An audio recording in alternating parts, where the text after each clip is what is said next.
Ready? Aim! There's too many! Anyone see my mammoth? Stubby!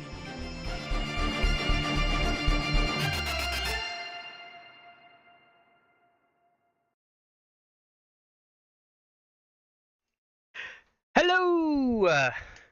Welcome back. It's another week. And this week I'm joined by Kurt. Look, it's Kurt, everyone. Hello.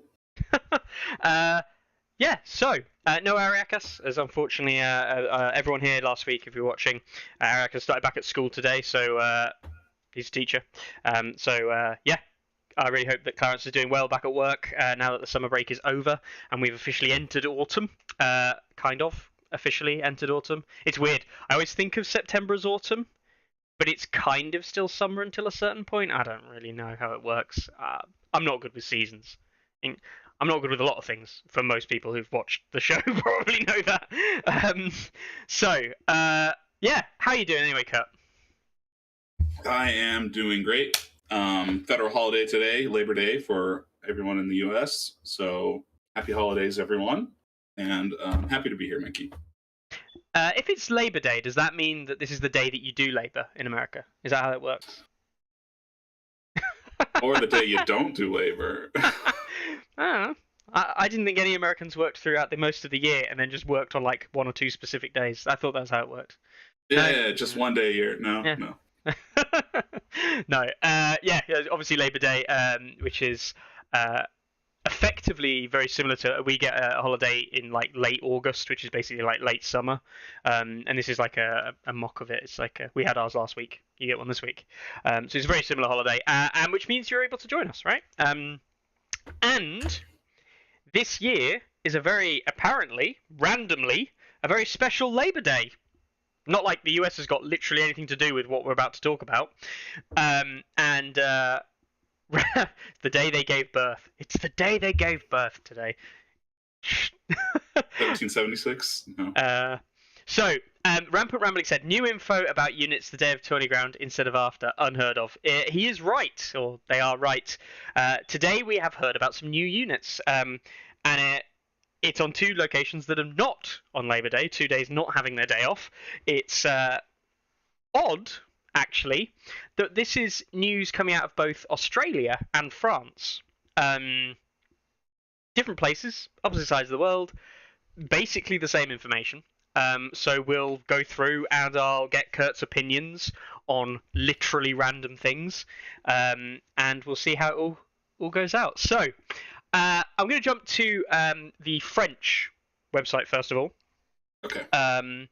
And talk about the releases here that we see. So, starting off with neutrals, we see that SIF 519, that is SIF 519, as the code box, the codes of the boxes, in case you aren't aware, have those kind of codes. Yes.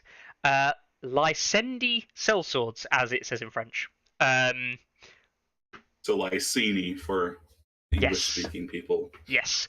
If we find exactly the same box on the Australian website that I've got links to, you will find that they are listed here as Lycendi sellswords. I'm pretty sure it's meant to be Lycene. Lycene, right? Lycene, one of the states, the city-states, free city-states on Valeria, right? Around Valeria. A neutral box, right? Another neutral box. What are you thinking there, Kurt? You hyped about another neutral unit coming out? I am hyped about this unit in particular, Mickey. Why? And I've only just now found out about it. Okay. So story time. I went to Gen Con, and while I was at Gen Con, I got to talk to Fabio. And man, so I was like, oh boy, Fabio, can I give you like one wish list item I'm really hoping to see? And he's like, yeah, you can throw it out there. I'm like, I really want to see Salador San. Okay. Yeah. I feel like that ties in here because he's from Lys, right? So yeah. Lycini sellswords. That could mean Salador San is on the horizon. I could be getting my wish. The immortal Salador San. He's not immortal. Anyone who says that I have never read the books or anything, he's not immortal. But no, yeah, he's immortalized in the ridiculous deeds that he quotes of having done, and his bigger than life attitude towards basically everything. Right. He is quite literally, if no one's read the books or knows anything about Salador San, he is quite literally the definition of what a pirate is. He makes You are a pirate. he makes like Euron. Don't get me wrong, like Euron's like meant to be this kind of piratey type, right? Mm-hmm. He makes Euron The eye look like patch and everything. yeah. Euron's just kind of like he's just a guy. He's kind of does all this kind of shit. He's not true pirate Salador San. Yeah. Yeah, Euron's like evil, mysterious. Whereas like Salador Stan, he's like your swashbuckler, your Jack Sparrow, Yeah. captain. Yes. So yeah, I mean, obviously, really good news. And it's another neutral unit. Ilya in chat says, "Why is it more expensive than other units?" Is a bigger question, which says everything that we need to know. Why is it more expensive in terms of cost? Probably because it isn't released yet, and something that a lot of people don't know. A lot of the later boxes, specifically newer releases, are actually going to come out at, I believe, a higher retail price. This was actually a change that CMON have had to make to effectively cover costs that have existed because of changes in shipping and other things. You'll see a lot of not big increases, but not tiny increases in costs to a lot of products because of that. They did actually a post about it. It wasn't related to A Song of Ice and Fire. It was related to basically everything they sell. But of course, A Song of Ice and Fire doesn't escape that. So whether or not they're just reflecting those new prices in the Australian website, I don't know. But yeah, the real question is, why are they probably going to be more expensive than they should be when you actually buy them in the box? It makes sense. I mean, I don't know how things are over in the Isles for you guys, but over here in the States, we're seeing massive inflation right now. So yeah. Part of that means your plastic toys cost more. Yep. But I mean, what about literal game cost as well? Are they going to be like a 6-point unit that costs 9? We'll cover more of this later, I'm sure. No, I don't think so. Inflation. Inflation in game, yeah. That would be amazing. It has felt like that with Golden Company, right? A little bit. So a little bit. Yeah. You're paying for the name. Paying for the name. God, that's sad, isn't it?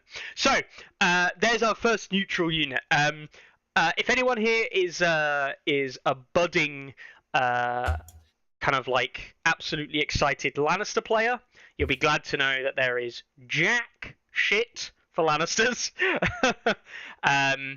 But there is something for Starks.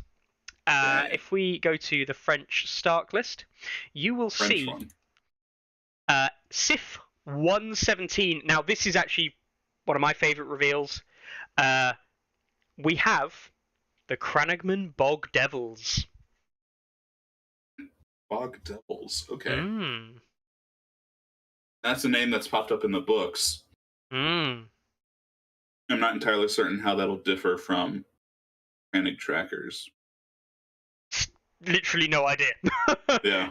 I am assuming it's some kind of like melee unit for maybe Cranagman. like a frog spear melee unit. Yeah. Yeah. I think that would be brilliant. Like if it's another cheap Cranag unit, like a Cranag spam style list, is something I'd love to try with Howland. I don't know if it's obviously like any of this. I don't necessarily know if any of this is playable. But of course, it's all going to be interesting, and it's all going to be stuff that we can try. There is the other thing which we're expecting, and I think a lot of people have forgotten about them, but we're still expecting Karstark loyalists. Like, this is a box that has been rumored to come out for ages and is not out, right? Oh no, Karstark loyalists is out now, isn't it? Yeah, I was about to say, Jesus. aren't they have Perseverance Oh my of god, Valor I completely forgot they even existed for a moment. Holy hell. I'm gonna have to edit that one. Ah, Mickey's losing his marbles. yeah, I am losing my models. And hey, I don't edit anything anymore. Yeah, so so it's just the Cranamin Bog Devils there that are due out, but that could be good. I think that'd be good. I think it'd be good. I think we can expect they'll probably have some hindering effect on your opponent, maybe some mobility shenanigans, maybe something similar to what we're seeing with Martells right now. Yeah. Wouldn't be too far-fetched. No. I'd like to see something. I don't know. I like to keep the poison mechanics kind of Rare. unique. Special, unique. Yeah. Paul saying I'm going senile. Yeah, I am. Dan reminding me of where I should remember them. Dan, you're fired. I don't own him and his career, but I'm firing him. All right, so yes, Stark Bog Devils. I'm excited. Stark are kind of like a pet baby of mine that I enjoy watching and playing online, certainly. And part of that is friend Dan plays Starks a lot at the club, so and I love his Stark units, and they always make me think, oh, I wish I could play Starks, mainly because I just want to use his stuff. Well, I think there is something to be said.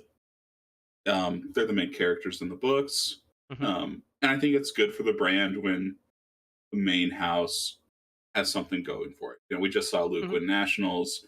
We just saw Starks win Canadian Nationals. So we can complain about like the state that 1.6 was when all you saw was Howland and Rob. But I think at the end of the day, I'd rather see Starks on top than maybe some other factions that are more obscure. Yeah. I mean, just personal preference on that. Yeah, I can understand that as well. I mean, and then everyone will have personal preferences of the factions they want to see on top. Usually, it will be the factions they enjoy playing, because it means that you enjoy playing something that is also good. But I have a soft spot in my heart for Starks as a general. I like Starks as an aesthetic, as an idea, and I like the list building that you can do with them. Personally, there are very few factions in the game I dislike. Interestingly, I actually really dislike Lannister list building, right? I don't enjoy list building Lannisters at all. I think it's boring.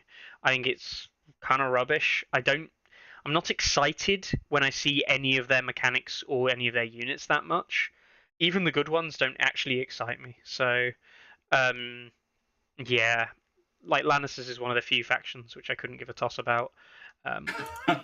I'm not they're the second other biggest faction in the story, right? Arguably. Well, the other one that actually, like, I'm not a massive Baratheon kind of like. I really don't get this Baratheon fandom kind of thing. Let me tell you all about Baratheons, Mickey. It's just not my cup of tea. Don't get me wrong. Like, they're interesting, they're fun. They're just really not my cup of tea.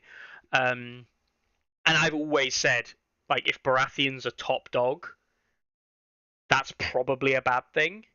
Because Baratheons being top dog, being a very slow and kind of defensive faction, probably means that there's nothing that can crack open the defensive nut that the Baratheons can bring. And if, we talked the other week about like a triple Queensmen list, if that truly is the best thing in the game's just depressing.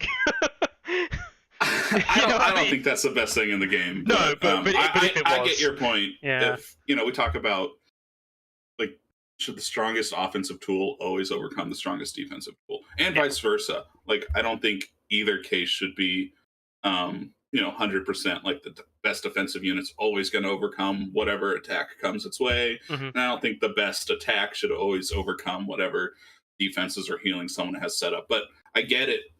When you skew things to an extreme, that can certainly be a frustrating situation for your opponent. We just had a tournament this weekend where I could not overcome shields that guard the realms of men and all the healing that Night's Watch has at its disposal as a Baratheon player, because Baratheons don't hit that hard. So I get that frustration, right? I've been on both sides of it. Yeah. And it's not a criticism of the game at all, but it just means that those types of styles are aggravating to have to play against into. And I mean, everyone will have their preferences, right? But yeah, I don't like the idea of packing some ridiculously defensive units and walking them in a blob up the field and going, right, I've won. That's yes, March. So hey, the game's never been like that, so I don't expect it will be. Anyway, that was Starks. We've done neutrals. Lannisters are sad. Night's Watch would be glad to know that Night's Watch are not getting anything currently. Yes. Yes. Yes. Martin says, missed the start of the game. Who's our handsome guest? Well, in case you couldn't read it, Martin, it is Kurt Belisarius on the Discord channels. Long-time Baratheon sufferer. And now, long-time Baratheon enjoyer. Yes. You're enjoying them nowadays, aren't you? So I've always enjoyed them, Mickey. I love the pain. Oh, wow. Okay, I've found out something a bit more than I was planning to find out about you today. All right, next up is the inevitable Purple Libres, as I love to call them. Libres. Purple Libres, yes. The Free Folk. Oh, okay. Yes. We see Sif 413, the Blackfoot Raiders. Now, there is a potential here that there might not be correct. This might not be right. We've got Blackfoot Raiders if we check the French site, but if on Etherworks, which is the Australian one, I think it's on page 2, I think, they are not Blackfoot Raiders, but they are listed as a probably much more exciting name, Frozen Shore Hunters. Yeah. Interesting.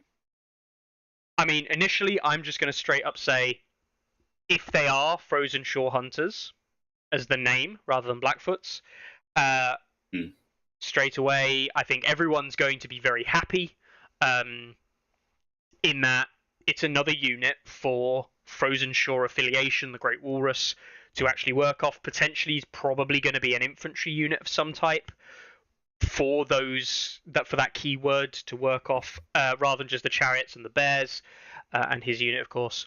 So I think every Free Folk player is kind of sat here being like, hey, if it's a Frozen Shore affiliation unit, good. That's a positive thing, like, because it matters, right? It has importance. It's like Stark Tully lists having the Tully keyword. When is that gonna bear fruit? Yeah, exactly. We want Tully keyword to matter, and it just turns out that Brynden doesn't care about it, which is just really stupid and weird. It's been a while since I've read the books. Mm-hmm. Were the Blackfoot clan tribes from the Frozen Shore in the books? I can't remember. All I know is where they get their name from. And the Blackfoot tribes quite literally walk barefoot, and they generate calluses, and so their feet are black. Yeah. Yeah.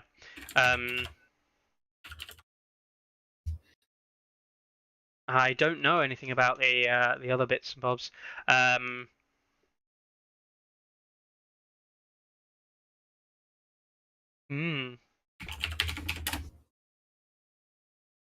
No idea. See, interestingly, the Blackfoots are not referenced as where I thought they'd be. So I don't know. My Wikipedia skills are failing me, so I'm gonna have to leave that one for now. But yes, Frozen Shore Hunters potentially. Now there has been rumor, which is kind of the bit that I don't want to ruin everyone's day with, but I am probably going to ruin most people's days with this piece of information. There has been rumor that there is a long-ranged unit coming to Free Folk at some point. If it is the Frozen Shore Hunters that have long range, I think a lot of people are going to be kind of sad. How come? Well,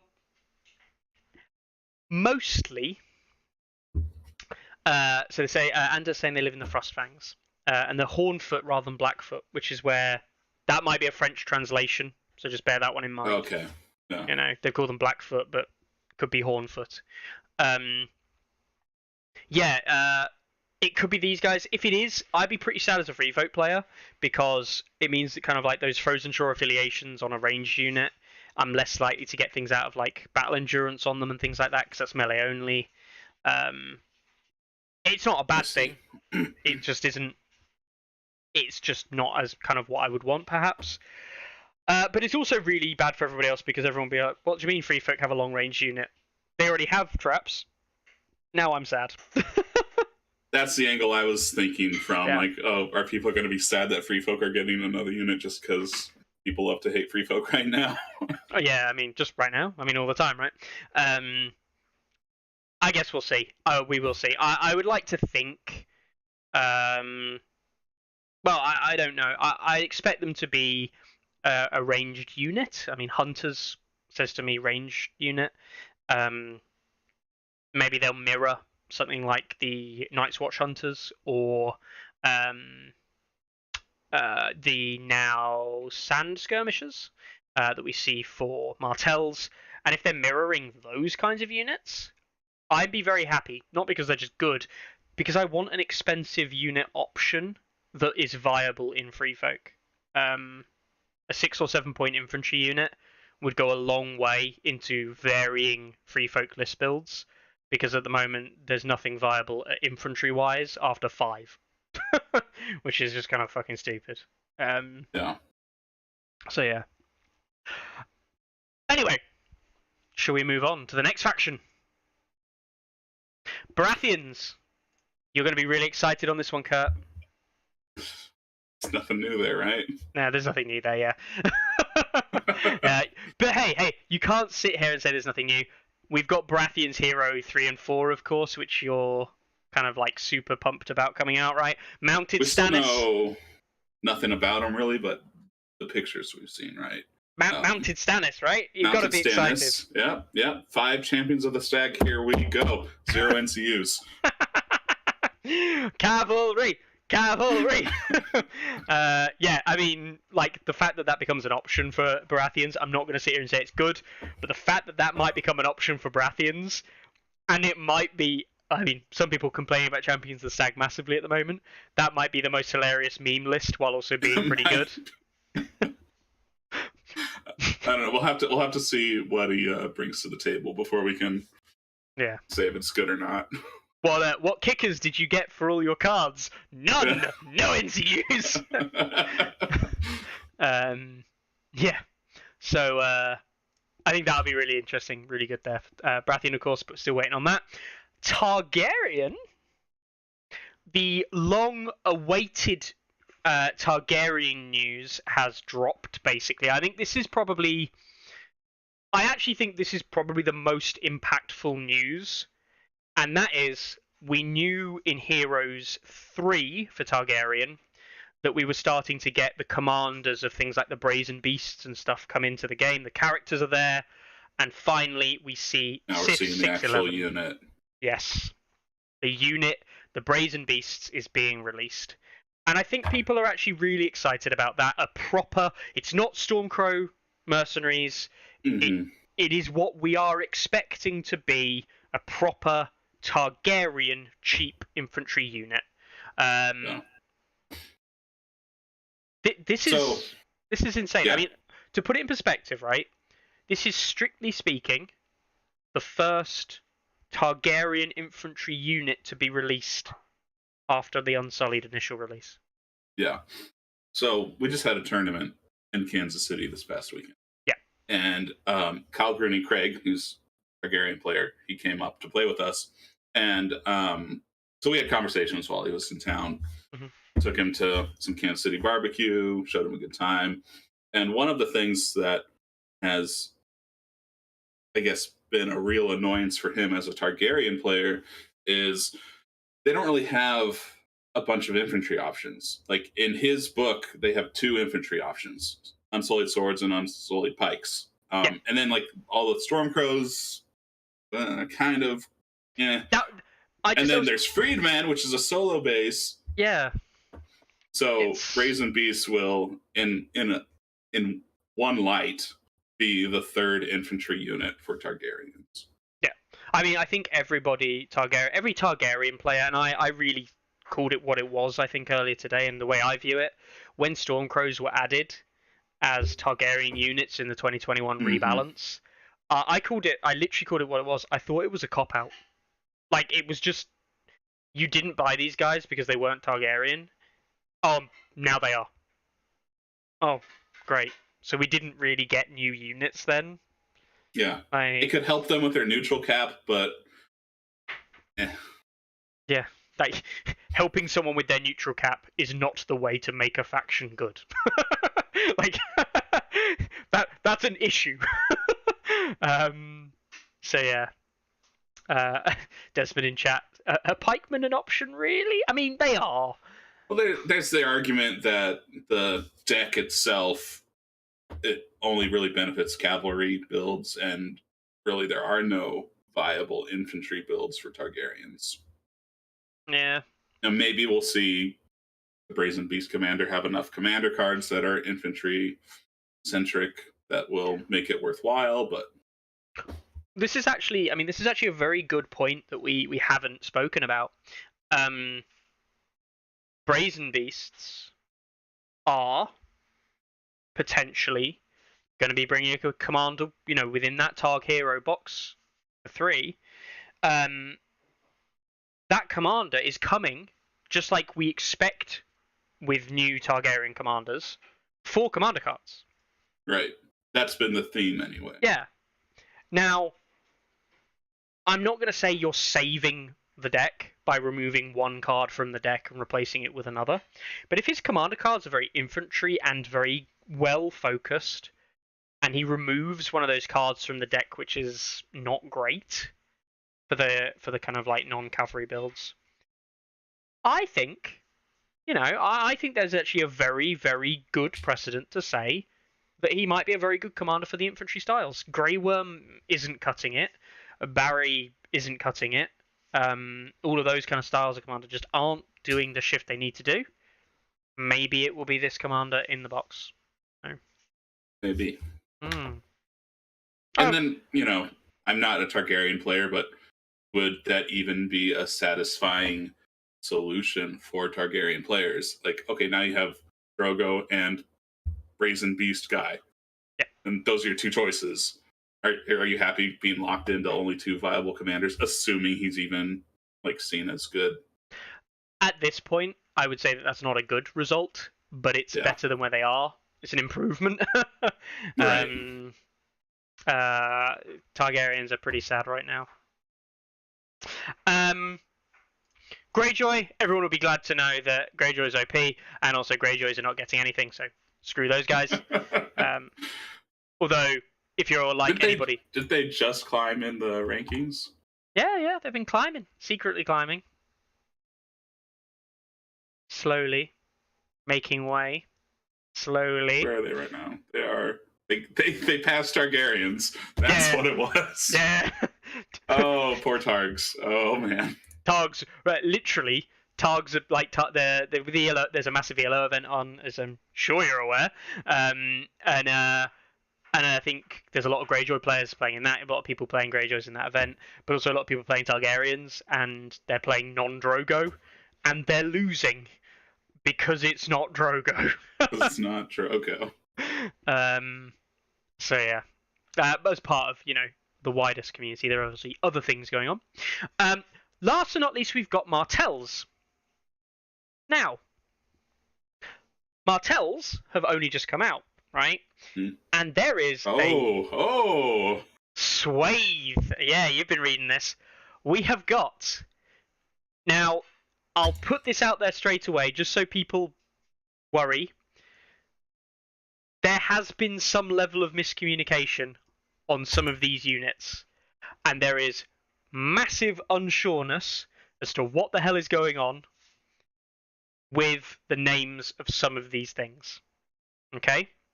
Those of you that can see the French version here, there is a unit coming out called the June Vipers. Except the June Vipers might already be out. Right? Because it was believed that it says June Vipers on the Australian site too. Yes. Right? But then it calls Viper's Guard the same box that the skirmishers were. The dervishes. So we do know if we go back to the starter box, the initial reveal of the Martell starter did have June Vipers listed. I would suggest that June Vipers is the correct unit that we're looking at in 705, but there is a possibility that it could be this Vipers Guard unit, and those June Vipers that weren't in the starter did have their name changed to Vipers, Dervishes, potentially. No, I know what it is, Mickey. Yeah. It's the Sandblasters. That's the actual name. Sandblast. Sandblasters. Yeah. Yes. So we'll call them June Vipers for now, but they might not get released as June Vipers.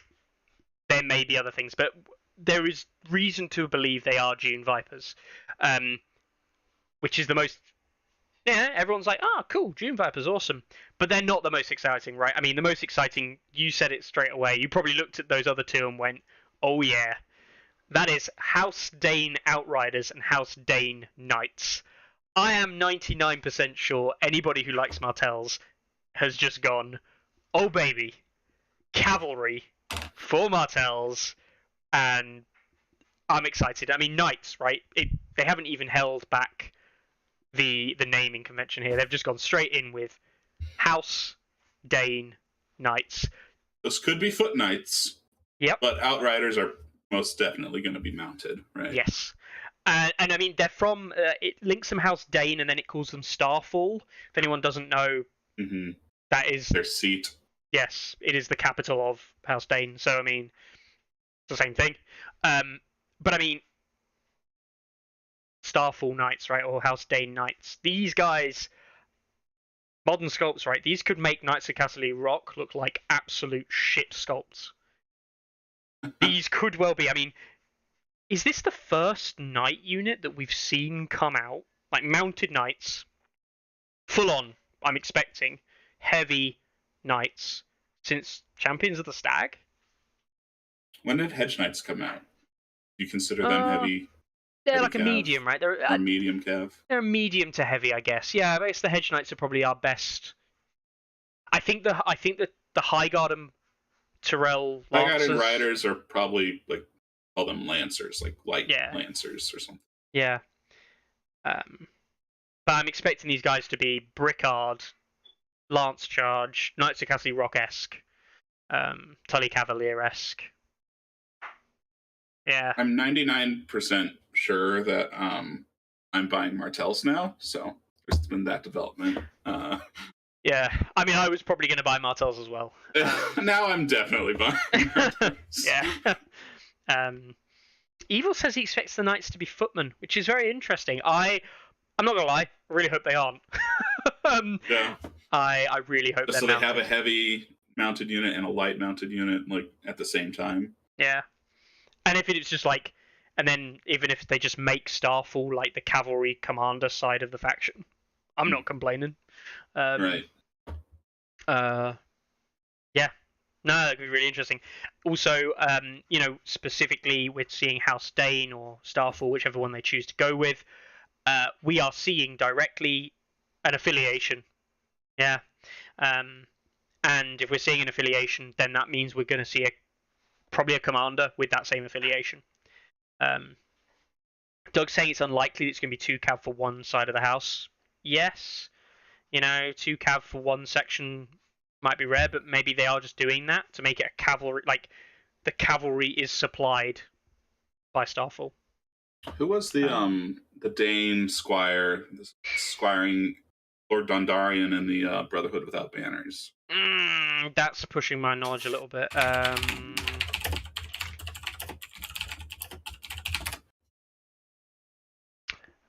Edric Dane. Yep, named after Ned. Yeah. Yeah. And Anders saying Gerald Dane confirmed. I would not be surprised if Darkstar is confirmed. Yeah. Which, if anyone doesn't know Darkstar, outside of the Viper, Darkstar is probably up there with being one of the most interesting characters that people want to see. Of the night. Yes. Edgelord Maximum. He really is like maximum edgelord. Wow, that is that's true, isn't it? Wow. If you've not researched him, if you've not seen him, go and have a look at him. He is true. Yeah. Uh, but I mean, he'd be really exciting, right? He'd be really, he was Dorkstar. Um, I expect him. At this point, I expect him to be in the game. Mm-hmm. I think.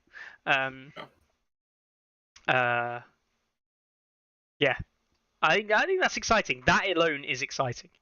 Because he's a very interesting character. I mean, yeah. Literally only Marwyn likes him. Marwyn loves everything about everyone. That's well, Fabio told me at Gen Con, if they were in the books, there's a chance they'll be in the game. And he is in the books. He is in the books. For all of like 5 seconds when he's discussed briefly, right? Like, does he actually even appear? He cuts off Marcella's ear, yeah. Oh, that's literally it, doesn't he? He literally turns up. Or we're told he cuts off Marcella's ear, but we don't actually see it. Yes. Because I think we're in a Ariel Hota POV, and he's busy taking out Ares Okart. Yes. And then he turns around and the whole thing with Ares Okart's really weird, right? Because that whole showdown with Ariel Hota's perspective, where it's like, who the hell is actually fighting who? What the fuck is going on? Shira Errol made it. So there's hope for Darkstar and Salador San. Yeah. Yeah. Yeah, there really is hope for everybody, isn't there? Part of the Dawn Rebellion. There's obviously a chance, I guess. You know, there might be some restriction in list building, perhaps. Even if it's just a case of you can't take Doran in a Darkstar list, perhaps. Although Doran is kind of the person who tries to stop all that, but yeah. Well, they could do something like that with Dorn, because the region as a whole is not a homogeneous, ethnic group. They had the first men houses, which were like the Danes and the Ironwood spelled with a Y, and then the Martells, and I think they call them the Brown Dornish, or like the Roinar, people that came over and burned all their ships, and so you have kind of a diverse population. They could have some restrictive list building element built in, maybe. That's some proper like speculation maximum there. Yeah. But it's interesting.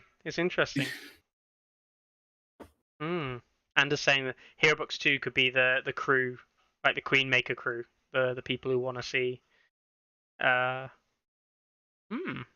Some colorful characters there. Yeah. Interesting. Going down, we've gone down the Martell rabbit hole there. But yeah, I mean, if you're a Martell or if you're a Martell sympathizer, or you're looking to get into Martells, I think that is pretty good news. And I was already looking at them. But I have to admit, I quite like the Greyjoy aesthetic, and I have them, but I'm not excited about putting them on the table. I am excited about putting Martells on the table. They're an aesthetic I quite like as well. Yeah. Have you played them yet, or against them on TTS? No, I haven't played into them. I haven't played against them. I've watched plenty of games with them in. I do believe that they are pretty good. I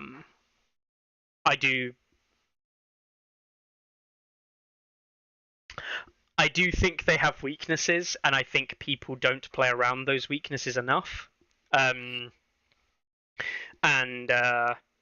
it's just traditional. Just straight up say it. Right? I say this all the time, and Loki kind of called me out on a little bit earlier, right? I even tried to talk down long-range units. No, I actually think ranged units are by far the best thing in the game at the moment. Like, don't get me wrong, cavalry's good, but I think of like cav as like a natural counter to ranged units. but the thing is, cavalry's a natural counter to infantry as well, because you just outmaneuver them and True. charge them in the rear or flank, and then they might as well be a ranged unit, right? Yeah. Like, cavalry's really good, but cavalry's expensive. Cheap ranged units are very good, like very, very good, and ranged units in general are good because you don't give a shit about all these kind of like retaliation effects if you're a ranged unit, because traps can still fuck you, but yeah. Maybe I shouldn't be throwing F-bombs, but... No, it's fine, it's fine. This isn't monetized, it's not for kids, technically speaking. Yeah. There we go. What do you think about maybe changing traps to only be movement-based and not always action-based? Like, if you're an archer, you reach your hand in your quiver to pull out an arrow, and it's like, oh, there's a trap in my quiver, it got my fingers, oh no! This image of someone like that cartoon reaches in and there's just an entire bear trap on his arm. Like, what the? Yeah, no, that's probably better. Yeah, I'd be more inclined to say movement based. I mean, obviously, you could argue there's movement in the shift of a range attack. Right. So maybe like you have to choose like, oh, am I going to use my shift or not? Like, yeah, add like some decision making process to it. Yeah, I don't know. It would be thought, Fabio, if you're listening. It would be much better if it was movement based. I agree. Yeah. I mean, I've always thought that with stakes as well, though. Like, if you're inside stakes, you should be able You're already there. Yeah. If you weren't impaled on the charge, then right, you made it. You're like, oh no, while loading my arrow, I accidentally fell and impaled myself. I am now dead. Why did you use those stakes to defend your position? I am an idiot. Yeah. No, suspension of disbelief, right? It's how the mechanics work in the game. I do agree. Yeah. It would make more sense. All right, so that's really the news. No dates on any of this stuff, in case anyone's wondering. It's all just kind of like touted for. I mean, if this is anything like we've seen previously, we can kind of expect these. Don't take me on verbatim here, but I'm kind of expecting these in Q1/Q2 next year. Those of you who didn't know or weren't aware or forgot about the reveal video by Adam Lovell Gamma all the way at the start of the year, they talked about Q1, Q2, and Q3 releases. They didn't cover Q4, and we do know that some of that Q3 stuff has basically been pushed back to Q4. So things like Martells, which might even be Q1 next year, but we're talking like early next year. We're talking things like Martells, we're talking things like the Baratheon boxes, the Targ box, stuff like that. It wouldn't surprise me if we see these, and this is the kind of stuff we're expecting Q1 and Q2 of next year at this time. It would be really nice to get them, before Christmas. Yeah. If that happens. Yeah. I mean, kind of happened in Canada, kind of didn't happen in Canada. Yeah.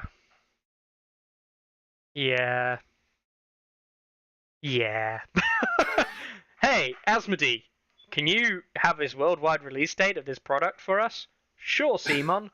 We'll do that, and we'll communicate that with all of our little subsidiaries of small Asmodees around the world. Hey, Asmodee, we're Asmodee Canada. When are we releasing this? Do it now! Just do it! Okay! Sell it all. Sell. And then like, oh, no, one of the children is doing the thing we told not the children to do. And like, someone in Asmodee's like, I didn't tell Canada that. Was I meant to tell Canada that? Oh dear. Boot them out of the Commonwealth, Mickey. Boot them out. That's it. Done. Actually, no. The Asmodee's technically a French company, right? Come back in. Go back into the Commonwealth. Come on. Yeah, and don't mention dragons. There's a reason. Look, there's a reason the Canadians went for a maple leaf and they didn't go for the Welsh dragon on their flag. There are no dragons in Canada. Sorry. Just come to Wales. Too soon? 2 years later. Too soon. All right. Anyway, massively off track again.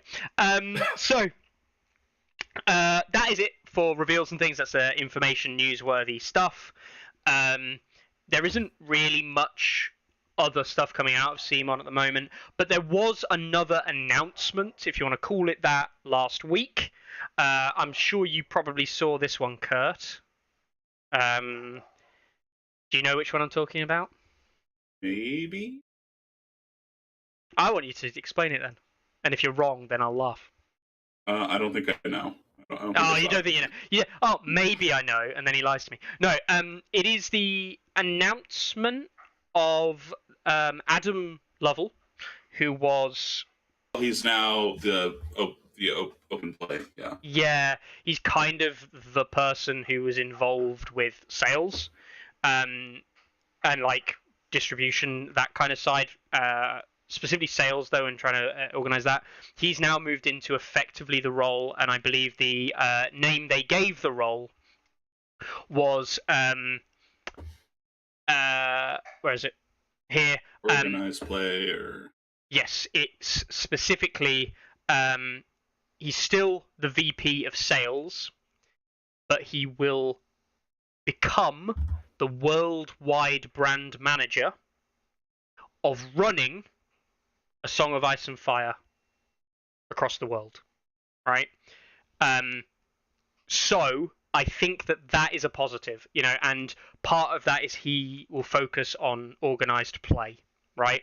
I think that is actually huge. He's a brand manager, not for CMON, but a brand manager specifically for A Song of Ice and Fire, focusing on OP. I think that this is a position that everybody in the community can be pretty happy now exists and is now filled with somebody.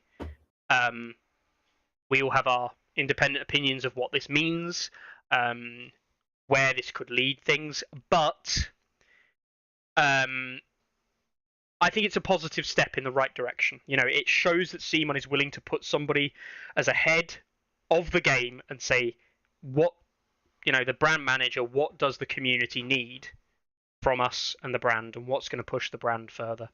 I also really liked his comment personally. Like all these things, it's a marketing comment, right? But he says the player community that's formed around Song is simply the best in the gaming industry. You can't work with the line masterminds Michael, Fabio, and Rebecca, who is she's the lead producer, Rebecca Ho. We have so many exciting things planned over the next few years. Being a long-time fan of Table Miniature Experience, working in this capacity is a dream come true. My first thing is that initial statement he makes: the player community that's formed around Song is simply the best in the gaming industry. I don't necessarily think that's true, and I don't mean it's like bad, but there are many other great communities out there in the industry across gaming as a whole. But I would not argue with the statement that the CMON Song of Ice and Fire community is amazing. It is absolutely phenomenal.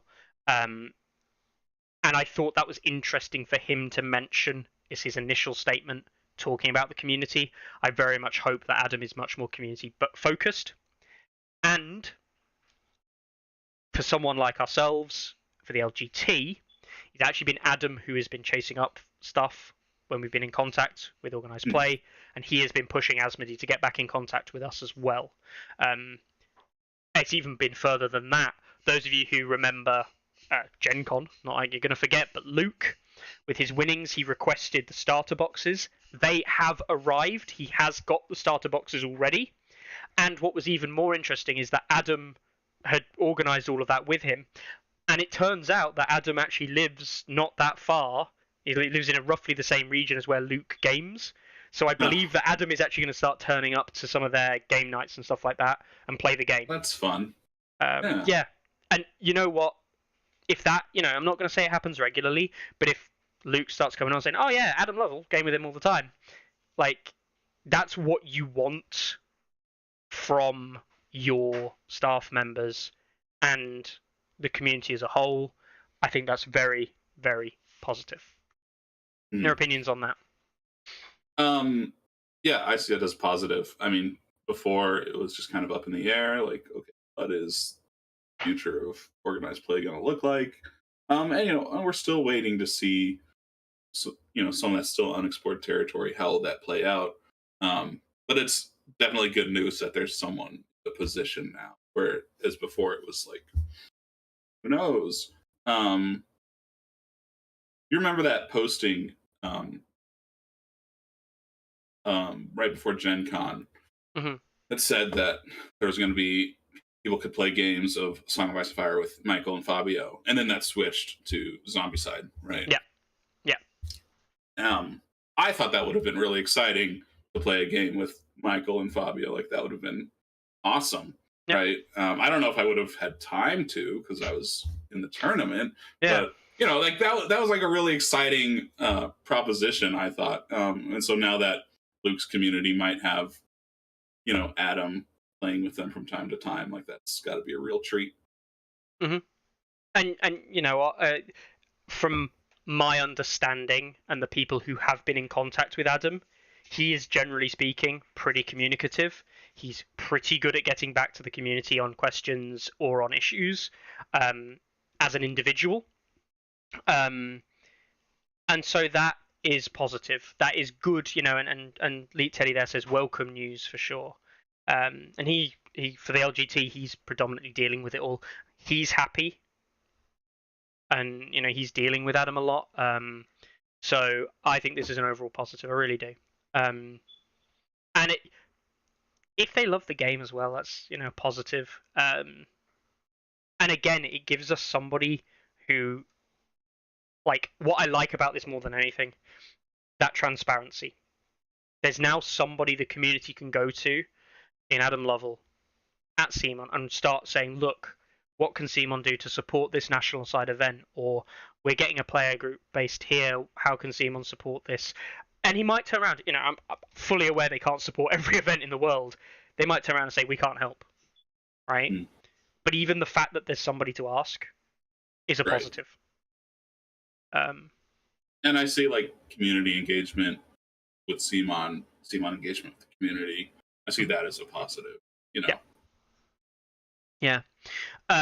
There's also another part of that is they've announced Jeff Skinner, one of the other members they've got there, has been promoted to Senior Vice President of the US Operations and Entertainment side of the business. So he'll be pushing that. I don't know his interaction with Song. You probably won't see his interaction with the game at all. But for the US specifically, he'll be heading up a lot of what's going on. As well as talking about things like potentially organization of organized play and stuff like that in being part of that. So and Lurker be saying invite to Tourney Ground, see what it's made of. Hey, if we get a chance to interview Adam, that would be amazing.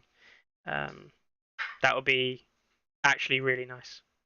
I get the impression he's a nice guy. So right then, Howard. Right now the engagement's so bad it can't really get worse. So yeah, exactly. It's a good first step. Let's hope it continues. Right then. So, with all that being said, we're not going to look at our power rankings and things like that. That is far too easy. Look, Martells are doing well. God, don't look at these. Lancer's doing well. Good. Brathian's fallen a bit bad. Kurt sad. Nice watch at the top. What's the surprise? Mickey's a poet. Yeah. I didn't even know it. Right, neutrals, shit. Who's even talking about neutrals anymore? Greyjoys, maybe better than every people think. No, it's still not good. They're still bad. Right, anyway, power rankings aside, let us talk about the most important thing in the world, tier lists. Now, the actual... I have some bad news, right? Bad news bears moment. Are we missing something? We're not missing something. You've done nothing. Kurt done nothing wrong. No, Clarence did something wrong. Last week, someone rightly pointed out that in our 4-point tier category, that we missed out Watch Marshals. Oh.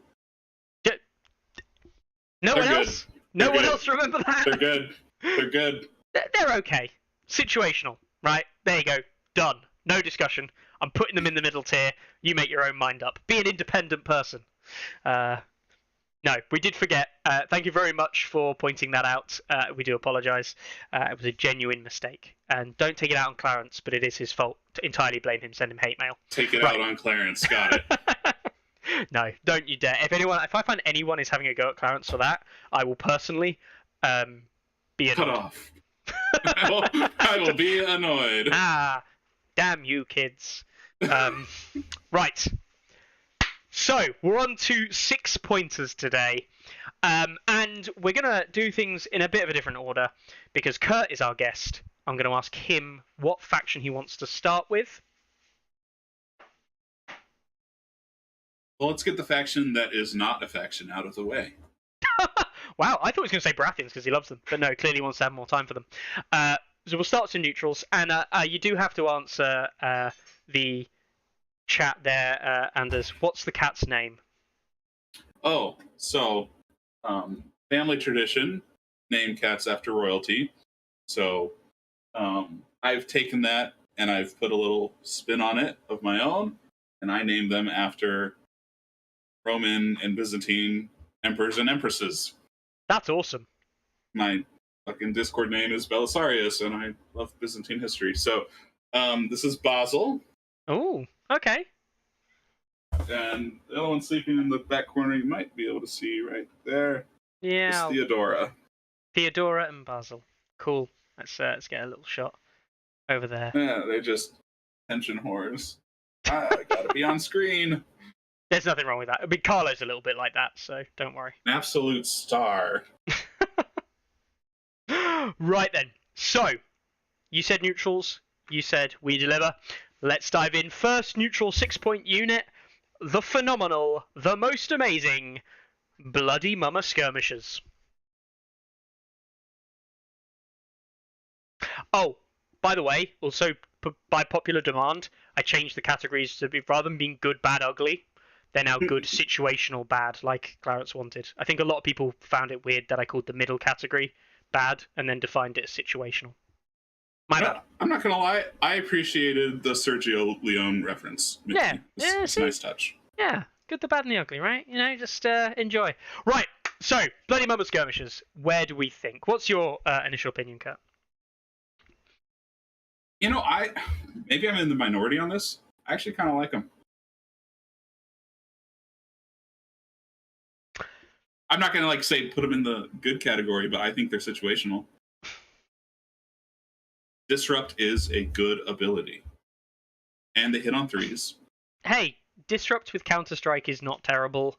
The Bloody Mama's Blade for the rerolls and the weaken token is not bad. Yeah, it's similar to what Cutthroats have going on. I think the problem, actually, and this is why I'm going to put them, I think at best they're at the bottom end of situational, right? And if not, they're bad. I think the problem is you kind of identify the problem there, which is Cutthroats do exactly the same job, but they do it for a point less. And that Disrupt Counter-Strike doesn't really matter most of the time. Well,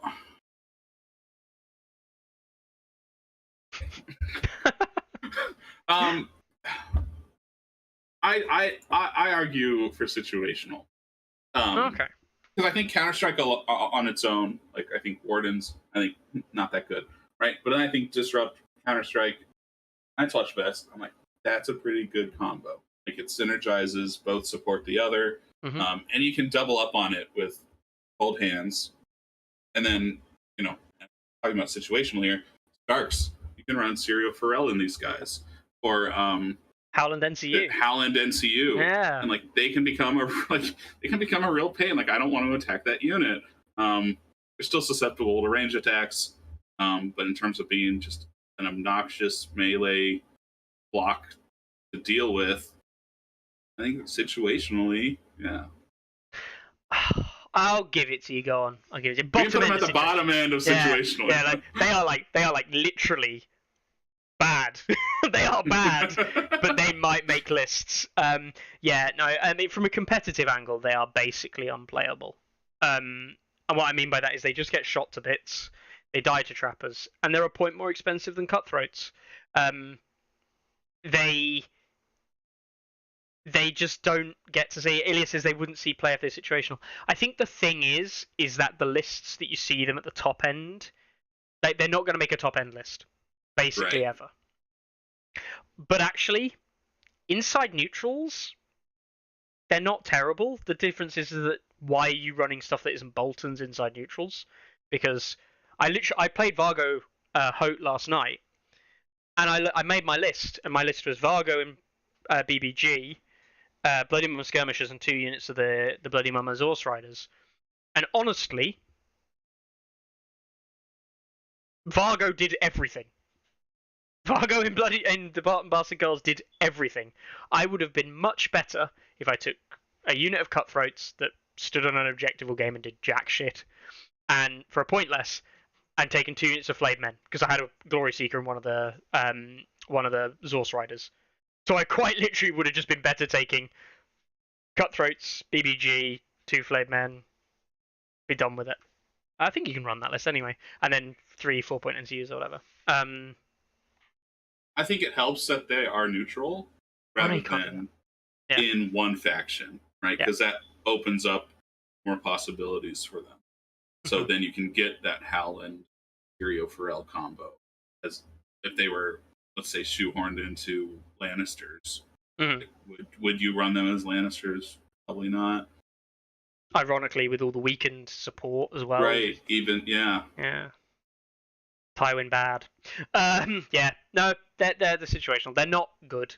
Insert they really Carlo quote about Lannisters here. Yeah, exactly. Yeah. All right then, we'll move on to their friends then, the Bloody Mama Zorse Riders. I actually think that they are better. I think for 6 points, the Zorse Riders are good. You know, they are light cavalry at 6 who provide an option. They can turn off abilities. They get the +1 dice and crit blow. When they first got revealed and there were 7 dice on 3s at 6 with all the kind of stuff that like everyone kind of went, whoa, these guys are really good. They just blow things up. The problem is, and actually what's very interesting, Zorse Riders are okay. And this is where I think a lot of people get this fascination with the ideal rather than the norm. Turning off abilities is good. It's not that good. I think situational. Yeah. People have this fascination or idea that turning off abilities is like amazing. But it's not that good. Like, if it was that good, Rightful Heir would be storming and just beating everyone, right? And I can turn things off. But Zorse Riders would be doing great things all the time. Tywin NCU would be just absolutely shitting on all factions ever. They just don't. Like, it's okay. Not bad. But yeah. I have a community member in Kansas City. You probably see him on the Discord. It was like Cronesaholic. His name's Brandon. He ran a Targaryen list with Jorah Commander and Zorse Riders. And that can get kind of silly. That's pretty fun when you think about it.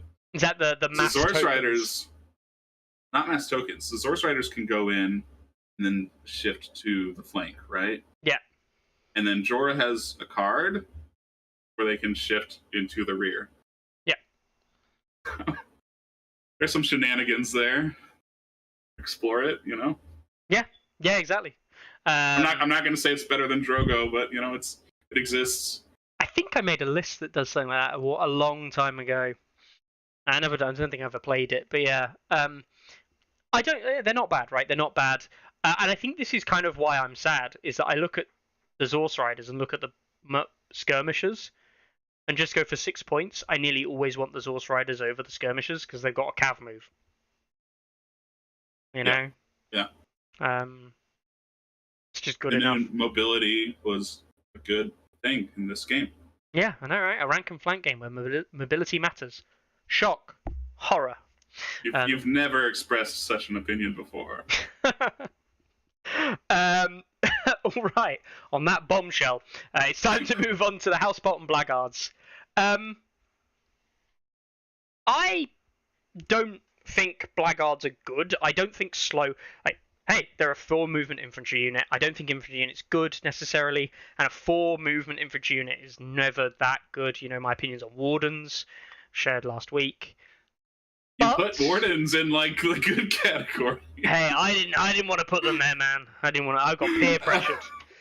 I actually think Blackguard as a 6-point option are an option. I do believe if you want a defensive 6-point infantry unit, that they are an option that a lot of factions consider. Greyjoys consider them. Obviously, neutrals consider them. I think Lannisters actually can consider them. Which is mental because there's like a billion 6-point Lannister units, and they look at this one and go, "That's pretty good." Yeah, I think Blackguards are okay. I'd put them in bad. You reckon bad? Wow. Wow. Hang on. You think Bloody Mama skirmishers are better than Blackguards? Bloody Mama die a lot are better than At Least We're Scary. I do. Wow. I think if you want a defensive infantry, you have that option already at a point cheaper, and paying extra points to be defensive infantry doesn't gain you much. I guess in bracket, you're ideally gonna sit on the token and stay there, and the point is, oh, you need to not die. Damage you do is kind of income.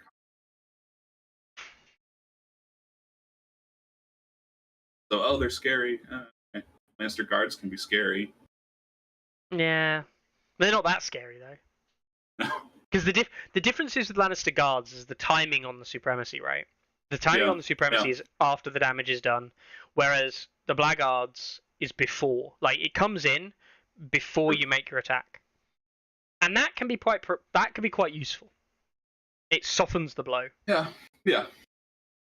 There's value there. Yeah. I'm gonna put them in situational. I'm gonna say that I see them more in competitive gaming than I do Zorse Riders. So fair. Yeah. Yeah, for me. The last one is Stormcrow Archers. Now, good. Yeah, good. I think Stormcrow Archers are good. They disappeared off the face of the earth. They are good. Yeah, maybe they're only situational now. The zone control. The problem is, right, this is the eternal problem.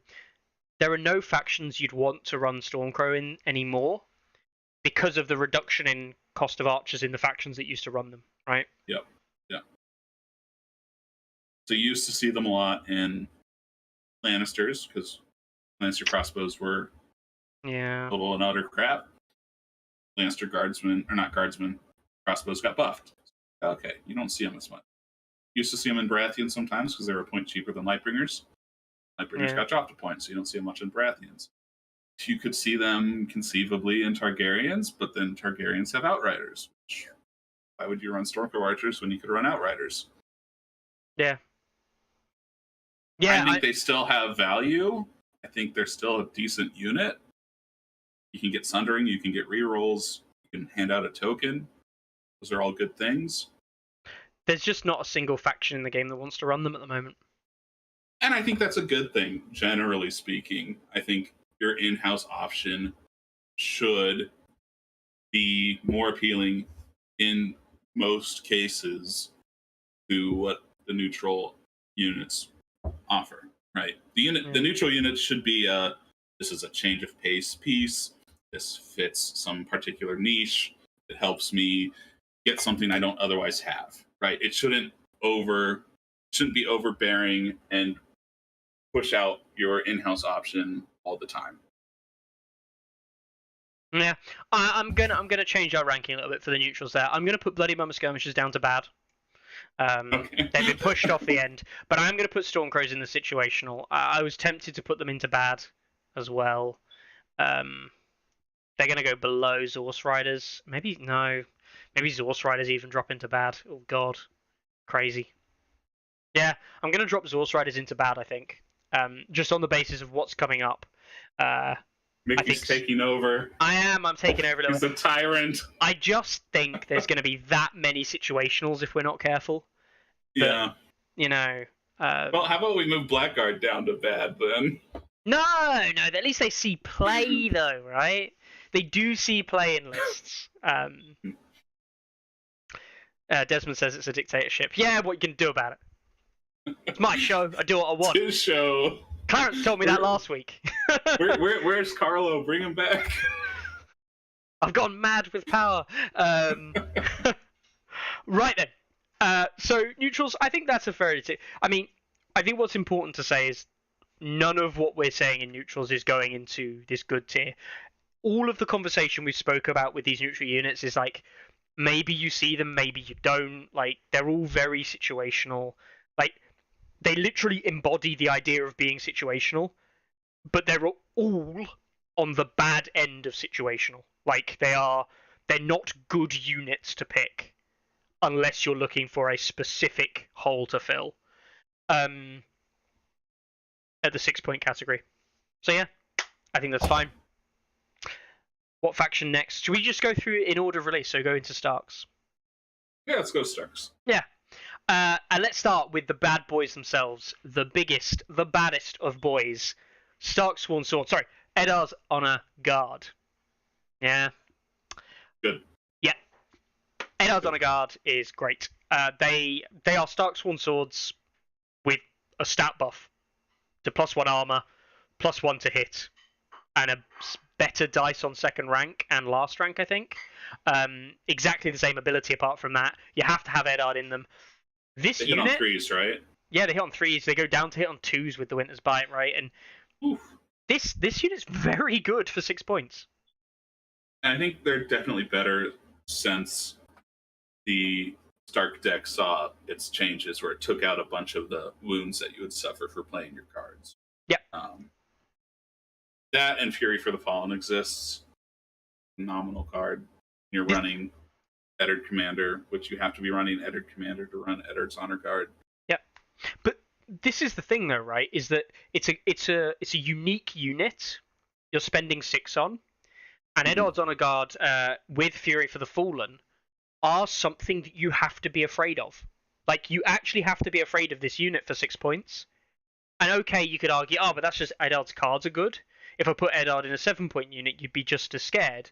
But that's my point. It's like, but you're achieving that fear with a 6-point unit, not a 7 or an 8. That has really big value. And the defensive buff for the 3 armor, bearing in mind that Eddard brings Iron Resolve as well. Like, this is actually a tanky unit at 6. Like, a proper tanky unit. I think people are sleeping on Iron Resolve. I think it's one of the best abilities in the game. Yeah, I think it's a very good ability. I think I put like Intimidating Presence above it, but yeah, Iron Resolve is very, very good. Yep, agreed completely. So yeah, I'm happy with Eddard at 6. Eddard Honor Guard at 6, great unit. And you know, I like it because it's a unique unit. I think we could use some more of those. I think it's really interesting design space to have these kind of thematic units. We have the King's Guard, we have Eddard's Honor Guard, and we haven't seen that again for a long time. Bone Lord's Chosen, I guess, is the only other one. I guess we got Bone Lord's Chosen, then we got Blood Riders, yeah, Targaryens, and now we're getting the Rainbow Guard for Renly. And I hope they continue to do more of those kind of like this like special guard unit for this certain character. And I think they should be good. And I firmly believe the unit should be good because it's unique. It's not spammable, yeah. And that's fine. All right then. Moving on to the other 6-point units, I think we've got to tackle. I think we'll just straight up tackle it. The She-Bears. I know where they're going. Good.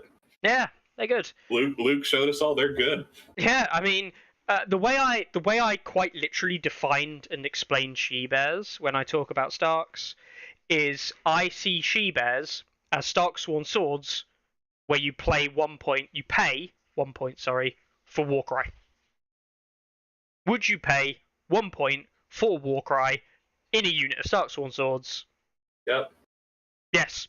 You probably Yeah. would. And you still get your attachment slot. Like, they're good.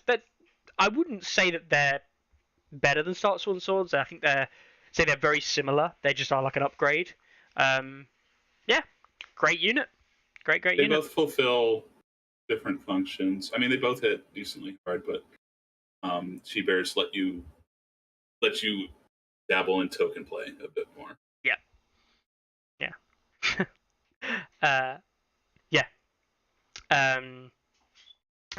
Moving on, we'll do. I think should we do this? Should we do the sad boys of the Stark list now?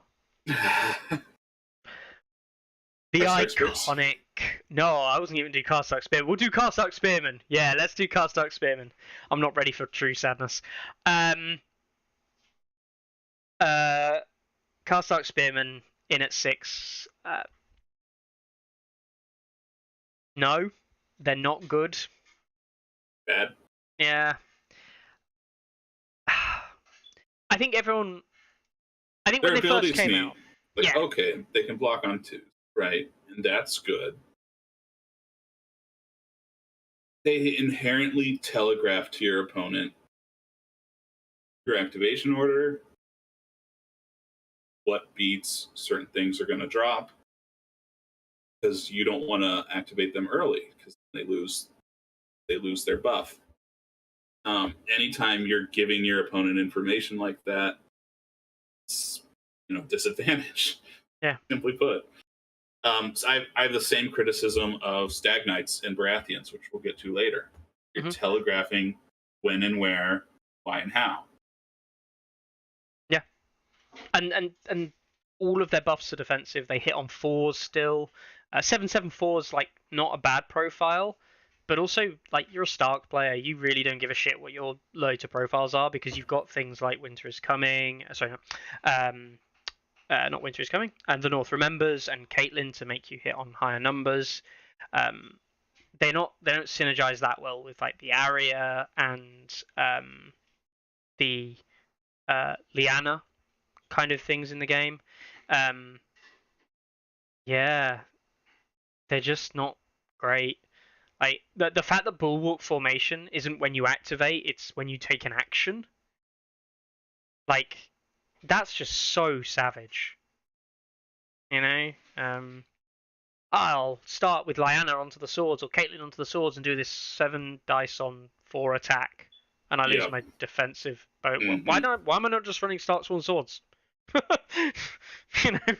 if you want a defensive option, Tully Sworn Shields. Oh, speaking of which, hey, they're next on the list.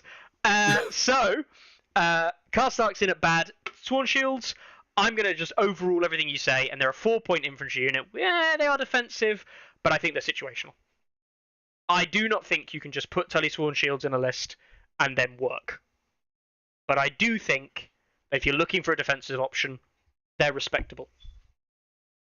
I think their 4+ to hit holds them back. Yeah, and I think if they had 3+ to hit and Shield Wall was changed to work against ranged attacks, I think they could be a 7-point unit. Yeah, I mean they'd be very good, right? 4+ to hit and just the shield will change would probably move them into like a comfortable 6. You'd see them a lot more often. But yeah, the shield wall only being melee attacks is just, I won't go into that, but like we spoke about it before, it's just bizarre.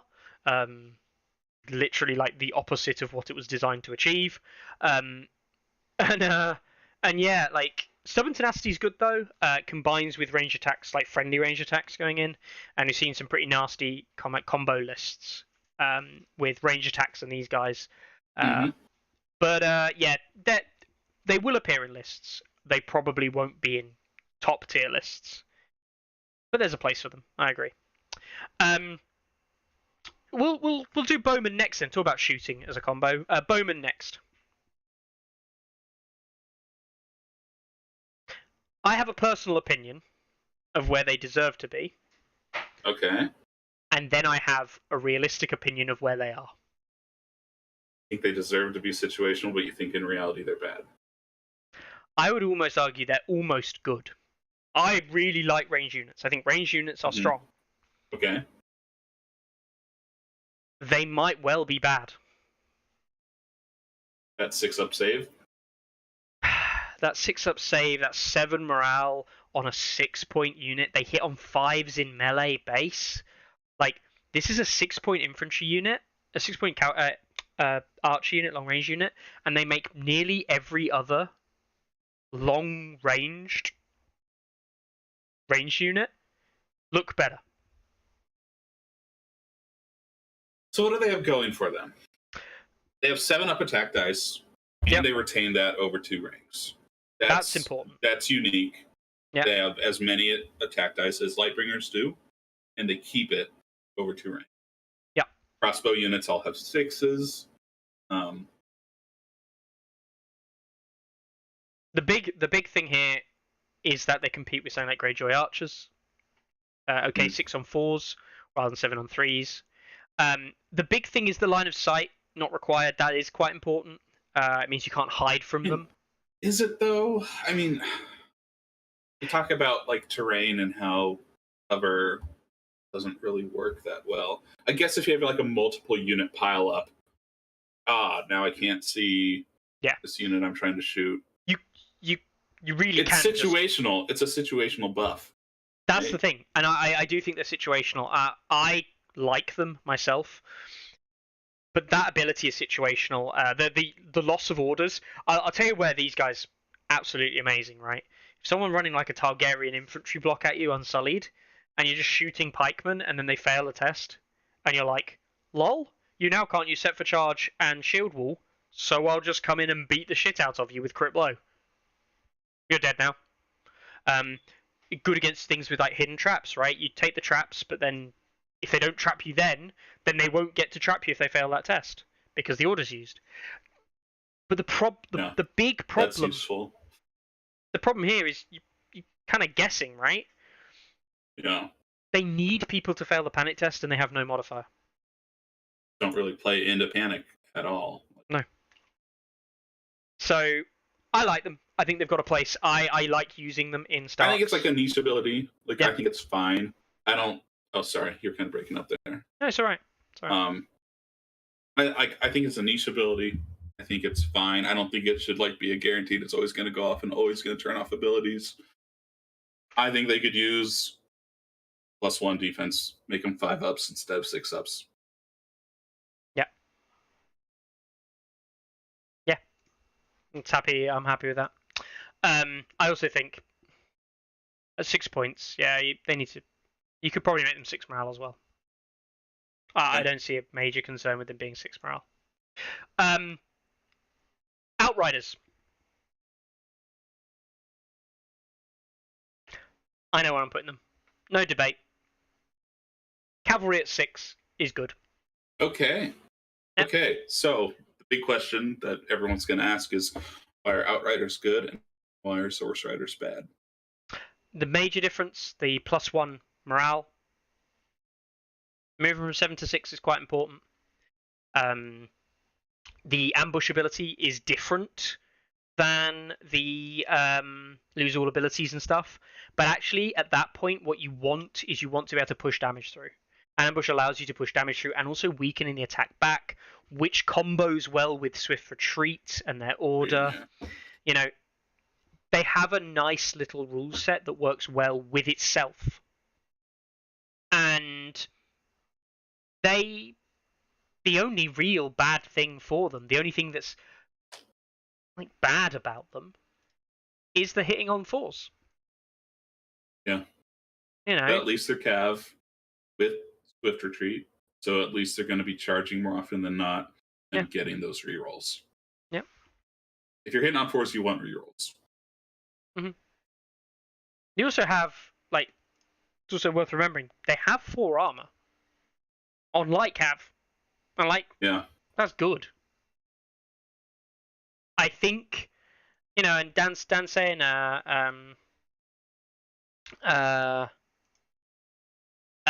Dan's saying that Outriders are situational at best. Hey, I think, you know, all Cav Stark lists are strong. I think all Cav Stark lists have play. I think Outriders appear in those lists sometimes. And I think, I could see putting them in situational because ambush is situational. You're playing an opponent that's not giving up their flank, Yep. or is running, let's say, pikemen. So those units are flank proof. Yeah. Maybe. People are saying top end of situational. Yeah, I think of all the 6-point units, the Outriders are probably the first one you look at after She-Bears or Honor Guard, if not the Bowman. Right, Bowman, obviously it depends on what situation you want, but generally speaking, Outriders good. I pay Dan. Yes, you did beat me with all cav. It is true. I like the Outriders as well. I really think they're in place. I personally would build a list of like Eddard's Honor Guard, a unit of Stark Outriders, and then some trash. Maybe some Bowman in there as well. Very similar to what the 8 activation Stark list that Jacob used to run with Eddard. Lastly, we've got Berserkers. Well, they're bad. Bad. Worse than Spears? Yeah. Yep. I don't agree with that. My problem with the Berserkers is they almost require a Mormont vet to work nowadays. But that was like the bread and butter of Stark list building for the longest time in the 2021 update, wasn't it? Yeah, and where were they at the 2021 update, Kurt? At the bottom of the pile. At the bottom of the pile, but that was considered like their best piece, right? Yeah, exactly. I think at the very least you have to put them ahead of Karstark Spears. Maybe. Yeah, I mean, I just don't think they're good anymore. They're not good. They lost their Sundering. Yeah. And that kind of killed them. The thing is, like, the idea of, like, oh, you get the rolling attack dice is nice. So this initial charge, I'll put Caitlyn on them, I run in, I've got all these attack dice. But it's just like, but It's the same thing. It's the same problem that Reavers have in Greyjoys. Yeah. Like, okay, they can hit on 2s. But who cares? Yeah, like, I don't care if you're 9 dice on 2s is scary, but in no place in this world are you sat there on your last rank and I've allowed you to get there without trying to kill you, like, fully, right? I need to really force that, and people will force that damage through, which is why Harden becomes good, because you can prevent that. But the thing is, at that point, I might as well just put Hardened and She-Bears, have crit blow, have Warcry to force my own damage through. Yeah. The +1 move for the Berserkers is nice. The Unyielding is nice. But it's just not enough. At the moment, you just get killed.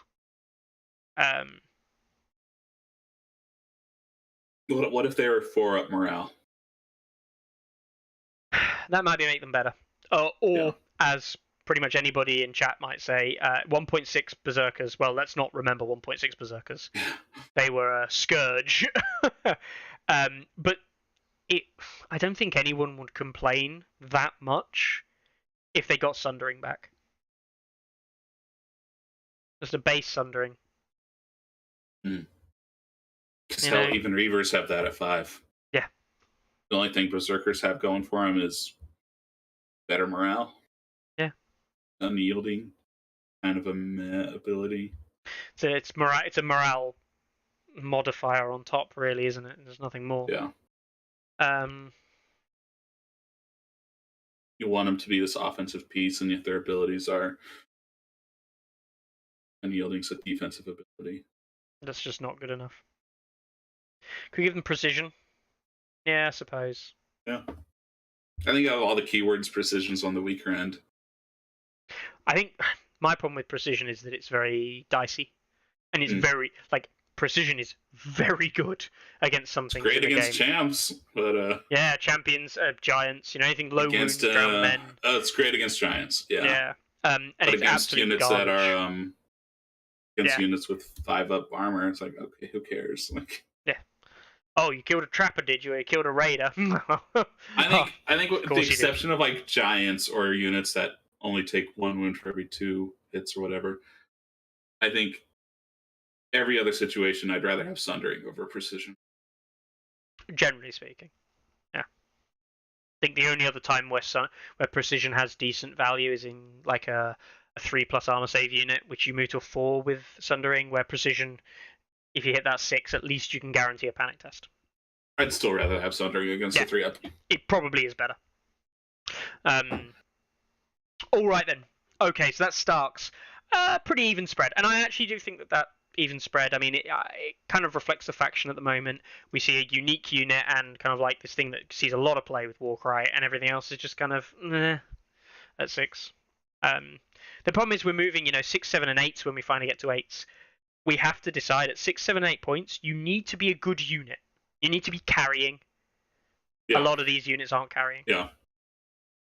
We'll do Lannisters then next, right? Let's do it. The kings of the 6-pointers. Yeah, I mean, Stark's Lannisters got tons of 6-pointers. And So the first many. one, House Clegane Mountain's Men, who just got a buff in the last patch. It did. I know Stats has them as like, I think they're the very bottom unit on Stats. They're down there. I still think they're one of the worst units in the game.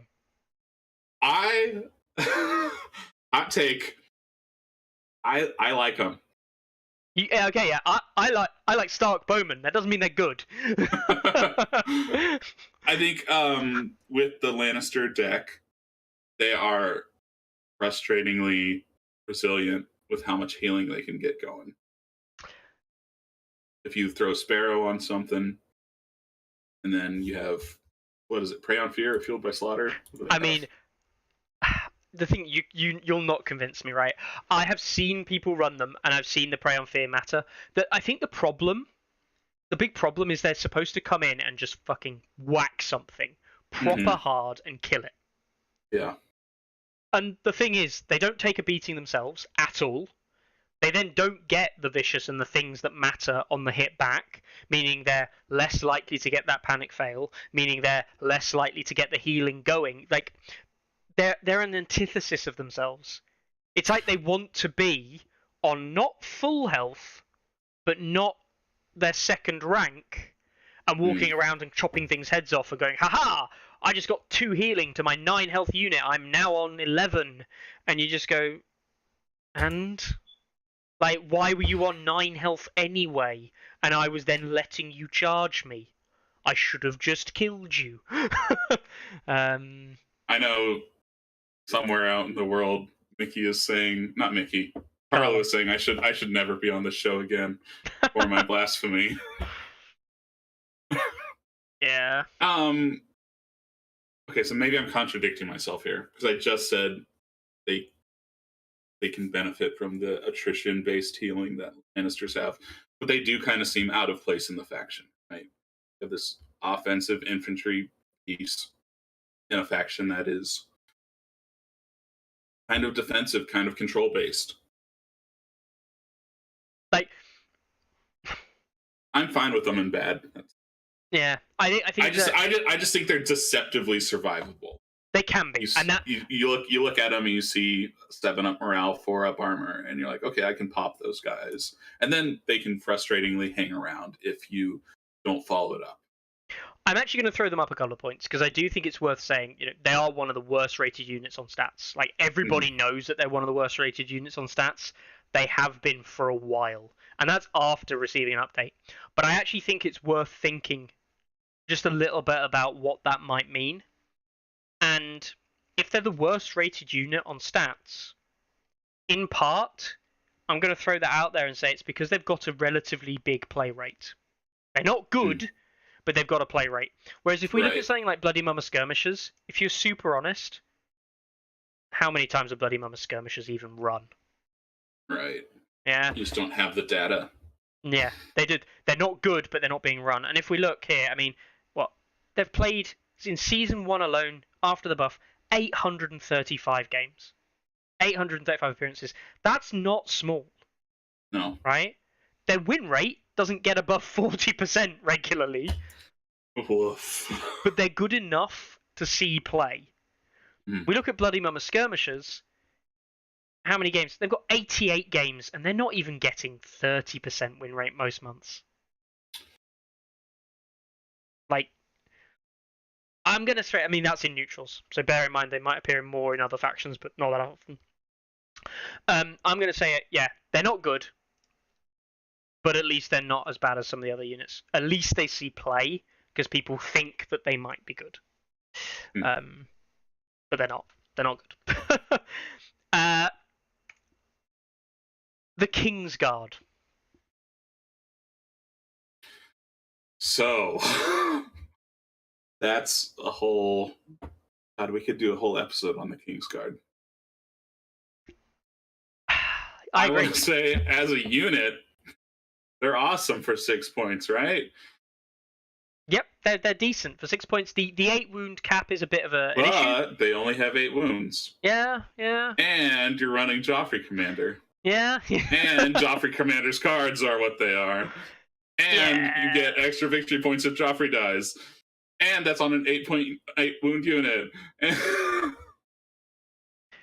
Kingsguard are, like... The Kingsguard themselves as a unit are not bad. Like, they're really not that bad. They could need a bit of a buff. The Baratheon banners got nerfed unfairly. They lost the maneuver. Yeah, the maneuver was really good. I think if they had the maneuver still, I'd actually probably rate them as a situational unit on their own, and like high situational as well. They'd still be decent. Potentially just randomly being cavalry is good. Joffrey is so bad as a commander alone, and the issues that Joffrey brings. Even though Joffrey's cards can be pretty good in some situations. I do like his one card that blocks hits. That's a great card. The damage, cards. The 2 extra dice for like the damage increase isn't bad as well.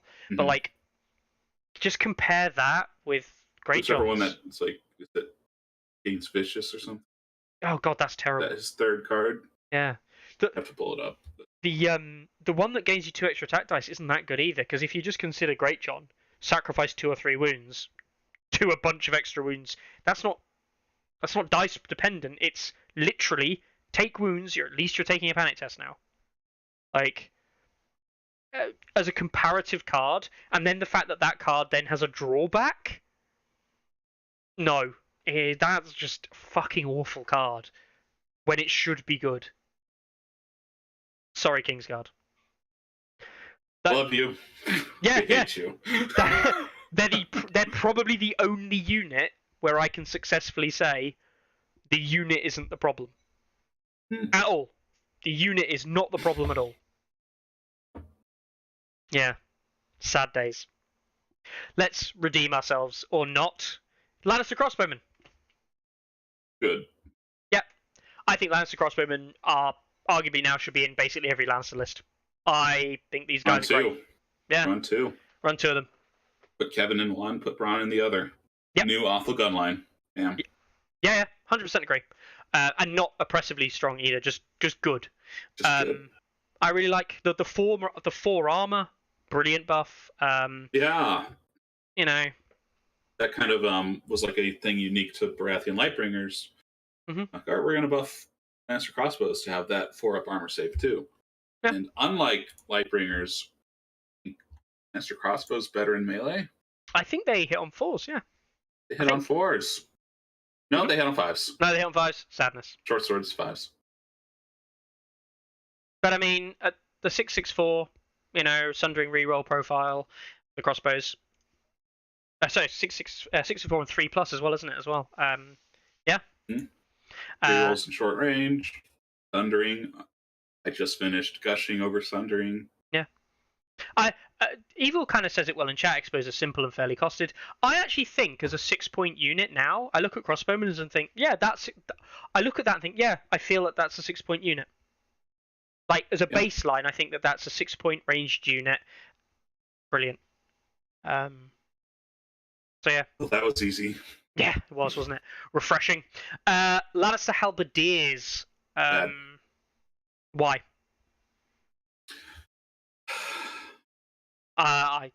So you look at them, and they're flank proof with set for charge.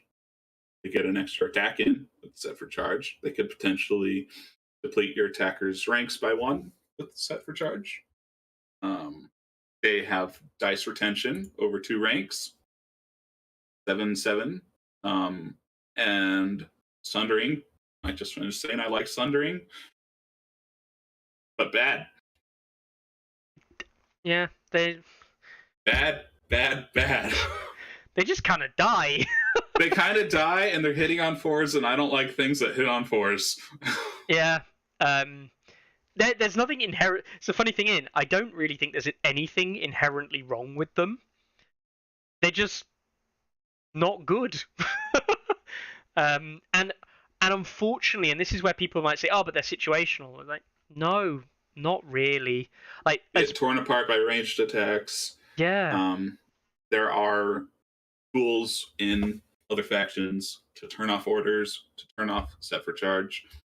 Even if you have your set for charge, stuck in this limbo, like, do I want to wait and make them come at me so I can get my value out of set for charge, or do I want to charge in now, get rerolls? Probably you do when you're hitting on 4s. and that's the thing. 7 dice on 4s with just sundering. I don't actually care if you charge me with that profile. And if it means that you didn't get a random extra attack action in this round, I'm happy with that. Like, that's not a bad thing for me, really. I'm not particularly fussed. So yeah, unfortunately, pretty bad. Probably worse than the Kingsguard as well. Like, yeah. But not as bad as Clegane's Mountain Men, Jesus Christ. Not as bad as Mountains Men. Lannisport City Watch. How much experience do you have with them? Because I really don't have that much experience with them. Well, I actually think this is. I think this has got to be one of the saddest releases for Lannisters that we've seen, right? In that, in a similar way that the Karstark Spearmen were a sad release for Starks, in that they came in a points category at 6, where it's just crowded, like really crowded in these two factions, and they just like they're too much of a muchness, right? In that they're falling into the realms of, this is not the top unit you're picking in the points category. It's not the second one that maybe, like, you know, oh, I got a ranged unit versus a melee unit or a cavalry unit. It's I'm now just picking a random unit in this kind of like very, very heavily tech choice that is kind of the definition of situational. And then you kind of go, but there's other things that are also situational or things I want to try. And these guys just like the Karstark Spearmen, they just pale off into insignificance and you just don't care about them. I actually don't think they're bad. They're really not bad. Auto-passing panic tests. Yeah. They're just... But I just feel like they fail to make an impact. Yes. They're not impactful. And the passing on more ranks, if engaged by something with less ranks, is just like, when does that happen? It can be cheeky. Yeah. Oh, that one time you charged me with your 2 ranked unit, and you did 3 wounds to me, and haha, I got to pass my morale test automatically when you played There's Too Many. Screw you. And I'd be like, well, I'm just not going to do that. I just won't do that thing and play any of my resources and just live with the fact that I didn't do a full rank.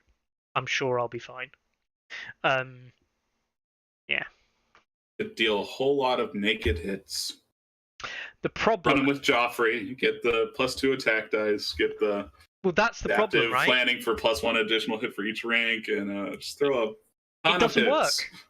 It doesn't work. That's the stupid thing. Because it's the same trigger. Oh, no. Yeah. Like, the stuff you want to use it with, you've got triggers on there already. Yeah. They're better than Halberdiers. Maybe. Maybe not. You lose the Sundering. Yeah. Worse morale. Oh, God. It's not good for Lannisters. We'll redeem it a little bit. Red Cloaks, who I think on Red Cloaks releases are, like, up here. Yeah. Because to some factions, they just shit on but they're the kind of unit when they first got released and before the erratas and stuff, they used to shit on people's breakfast and laugh about it. I think they're very situational now. I think that they are perfectly fine to have in lists. They still make appearances, they still see play, they still win games, but they're not the scourge on the game that they used to be. Right. And that has more to do with what happened to Joffrey and Siu than anything that happened to them. Yes, yeah, in part. I think they should have kept their 3-up to hit. So I think that unlocked some fun things you can do with them. Right? Yeah. They're I've heard them described as offensive guardsmen. You just back when they had the 3-up to hit, you're just swapping the attack and defense values. And look, nothing in the game ever that can create a remote panic test for basically no investment for Lannisters is going to be bad. You want panic tests. Being able to just create one is going to be beneficial for you as a faction. It plays into what you're trying to achieve and some of the other combos you have. So as a result, I don't think Red Cloaks will ever be trash as long as they have that ability. They might truly be low end. I thought they were one of the few units that was actually kind of fun to play with attachments. Yeah. I liked throwing Mandan Moore in them. Yeah. I liked throwing Marin Trant in them. And I liked throwing Sandor in them. Yeah. I remember I played, I think it was an ELO event. I played it was Mountain Commander in a unit of Red Cloaks and Sandor Clegane in another unit of Red Cloaks. And I was playing some kind of like janky Euron Greyjoy 8 activation weird janky shit that I play with Euron in Bowman or something like that. And it was a good game. I played against Van Van, and it was a really good game, really close. I ended up losing it, but I remember thinking like, yeah, Gregor Red Cloaks, or like, this is before the change, of course, before the reduction in quality. But like Sandor Red Cloaks was good. That was okay. Nowadays, I don't think they're that good. But they are situational. They still appear in lists. They're still useful. But yeah. Paul says, do we have to wait until the 8-point tier to get a good neutral unit? No. There is We'll see you in tier at 7 points, Paul. Yeah. You might not know about the best 7-point unit in the game. No. That's a meme too far even for me. Right. We'll move on to let's go order of release. Let's do Night's Watch. Night's Watch have got one 6-point unit, and it is Ranger Trackers. And before you say anything, before you say literally anything, I am putting it in the good category. That's where I was going to put them. Yeah. I think they are horrendously underplayed, and I think they have phenomenal value. Super maneuverable, super fast, and out vulnerables. You have a range attack. It's granted short range, but Pathfinder ignoring terrain, man. Ignoring terrain. On cavalry. It allows it unlocks a whole nother playstyle for Night's Watch that maybe Night's Watch players just don't realize exists. You don't have to play to kill your enemy every single game. You can play to the mission, and Ranger Trackers are a great piece for playing to missions. Yep. I ran into a double Ranger Tracker list at Gen Con by Evan from Miniac, and he ran circles around me with them. He used Ride by Attack to... I had turned my entire army around because he had gotten behind me with Ride by Attack, and after I finished turning around, he got out with another Ride by Attack. So, yeah, they're good. They're good. Yeah, I think they're really good. I'm not going to say they're phenomenal, a stellar unit, but I think they're very strong. The only weakness, as Leet Teddy will find out or knows in our game, we played a game the other day. They don't synergize well with some of the cards. Specifically, Take the Black, one of the stronger cards, is infantry only, so you can't heal off the back of that. And that is impactful because it does mean that if these guys get low, you're having to invest. Also, with things like John, Stand United Brothers, you're taking an entire model off every time you want to heal another unit, and that's a little bit of an issue with the synergies there. Hence, I think they're not popular in the John lists, but they're not bad. By no stretch are Ranger Trackers bad. All right then, Free Folk. I have one 6-point unit. It's a War Mammoth, and I am going to say to people that War Mammoths are almost slap bang in the middle. I think They are situational. I think people run them. Shout out to Brian McGonigal in the UK. He runs these guys like literally all the time. He absolutely loves mammoths. He does quite well with them. He's won some events with them, of course, playing free folk. I think they are perfectly middle of the pack. I think they're good. I think they have a place. They're not my style. I don't think they play into the good free folk lists. But if you're looking for something situational and want to play something different, run a mammoth. They're not trash. You know? You know free folk better than I do. But yeah, I think that's probably where I would have thrown them to. Yeah. Yeah. Nice middle of the pack. And they come with a nice set of keywords. You know? Stampy gonna stamp. Alright then. We'll move on to that crappy faction that no one plays. Baratheons. No one plays these guys. Just taking shots over here. Man. Yeah. I wasn't ready for a hostile interview. I'll let you choose, because you're the Baratheon man here between us. Have you got a Baratheon badge yet, by the way, on the stat site? Yeah. Oh, good. I just wondered. I don't have the neutral badge That's with okay. it or whatever, but I can forgive that. I just wanted to make sure.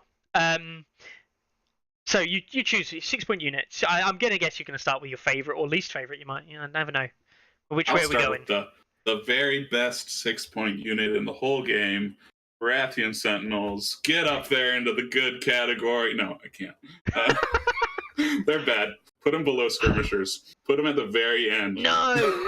They're better than Clegane's Mountain Men. They're worse than Clegane's Mountain Men. Put them at the end. Oh no! They have Sundering. You love Sundering. They're hitting on 4s. No. Okay, so we look at Sentinel. Great like, ability. Hey, 3 maneuvers are good. Yeah, and you're never going to get the charge off against an opponent that is worth their salt. So it's pretty much a free maneuver. Once you're engaged, it loses all value. It's done so. I quite like Sentinels for a couple of reasons. Okay. And that is because they're defensively weak, and I know that sounds really bizarre, but in Baratheon that can actually be very powerful because of Final Strike. Right? It could be your Final Strike bait, but if you're, we'll get to this in a minute. What Faithful are for? Yes. That's the problem, is that the Sentinels at the moment are not pulling the weight they need to pull with Sentinel, which I think is a good ability, by the way. The Sundering is nice, but you kind of get that on Ours is the Fury. So Sentinel just kind of like, base Sundering doesn't really matter. And at that point, you're paying a point for an extra movement point, minus 1 armor, minus 1 armor, the same attack powerful basically as Wardens. I do think that they're better than Wardens. I do think that they're more expensive than Wardens as a base unit, but they're not a 6-point unit, unfortunately. And they just don't play into what Baratheons want to do. Exactly. They're it's like, hey, mobility's good. Not really a mobile faction. Yeah. Oh, Sundering's good. No, they're hitting on 4s. They need to hit on 3s.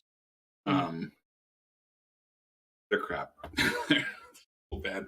I know Dave from Small Council likes to throw Brawn in them. So then they get 3-up armor saves and 5-up morale. And you're paying 7 points for slightly buffed Wardens. I mean, if you're paying 7 points and they're not a Night's Watch unit level, why don't you just play Queensmen? Yeah. Why not just play Kingsmen? Yeah, no, they don't fit what the faction wants to do, and even comparing them to Wardens will at least do their job of sit on the spot and try not to die. I've always liked Sentinels. I've always thought Sentinels, place in my heart, I love running them, but I agree they're not good. And the models are, in part, the most dynamic models in the game, or one of the most dynamic base sculpts in the game for a unit, while also being one of the quite literally dumbest things in the world. Double hammers, man. Like Double hammers. their attack is even called double hammers. I mean, you can't escape it. It's so fucking dumb. Yeah. Anyway, next 6-point unit, your choice. Let's just go to Faithful. Yeah. Good. Yeah. Perfectly good. The Faithful's problem, if they have one, is that they kind of suck to range attacks. But yeah, they're kind of what you want in a unit. They've got the clapback, the damage, the potential to set off something else, the Lightbringers, which I think it's probably just worth rating these Lightbringers right now. Lightbringers, where are they going? Good. Yeah, I think they're up here. Yeah. Both of them. I really think that Lightbringers are fantastic, and the fact that Faithful synergize with the Lightbringers is just brilliant. Like, they're 2 6-point units that have synergy with each other, that want to play around each other. They have a lot of synergy within that, like, R'hllor, Stannis sides of the faction. 2 very solid infantry/ranged units you want to run in that faction every time at 6. Yeah. Yeah. I don't think you even look at other 6-point options when you have Bringers or Faithful available. No. Faithful block on 5s. They're susceptible to range attacks. Everything else they do, they both unlock your panic game if that's what you're going for. Panic's situational, so it's not going to be great into Targaryens or Night's Watch, or like a Man's List. But the internal engine on Faithful, it works. There's no hiccups. And I think so many times in this game you have a unit. It's like, okay, it can do this and this and this. Like, but does it actually flow? Does it actually work? And with Faithful, it works. You have good morale. You get a token every time you pass a test.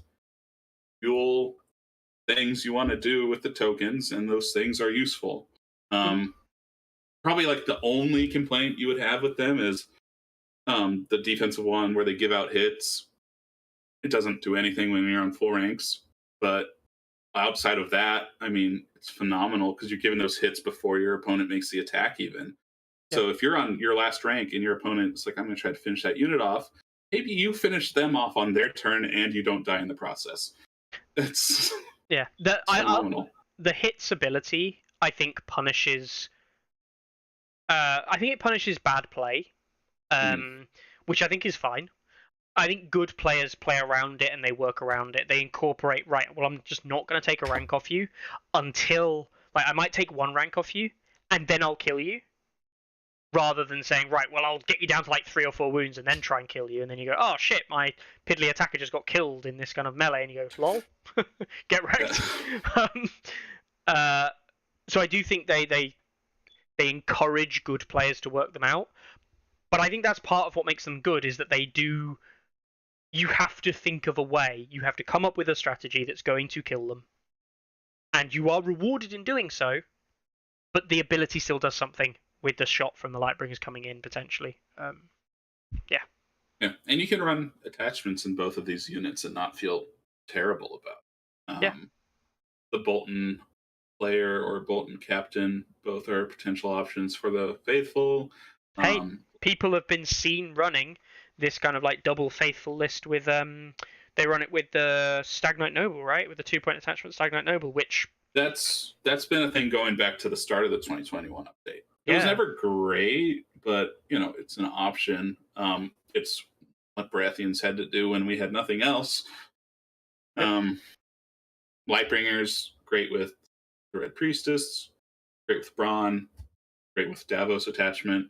You're just missing out on Davos NCU if you run Davos attachment.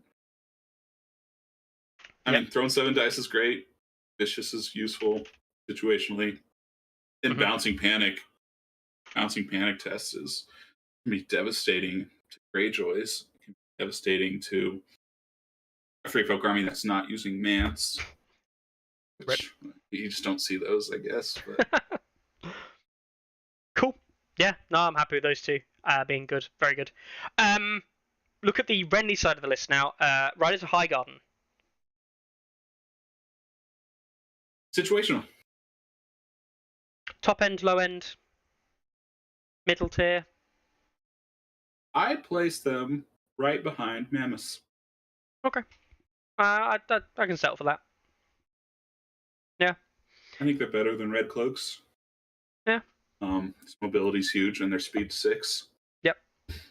I They think suffer from being, like a mobile piece in a faction that doesn't support what they want to do, right? Because they're quite fragile.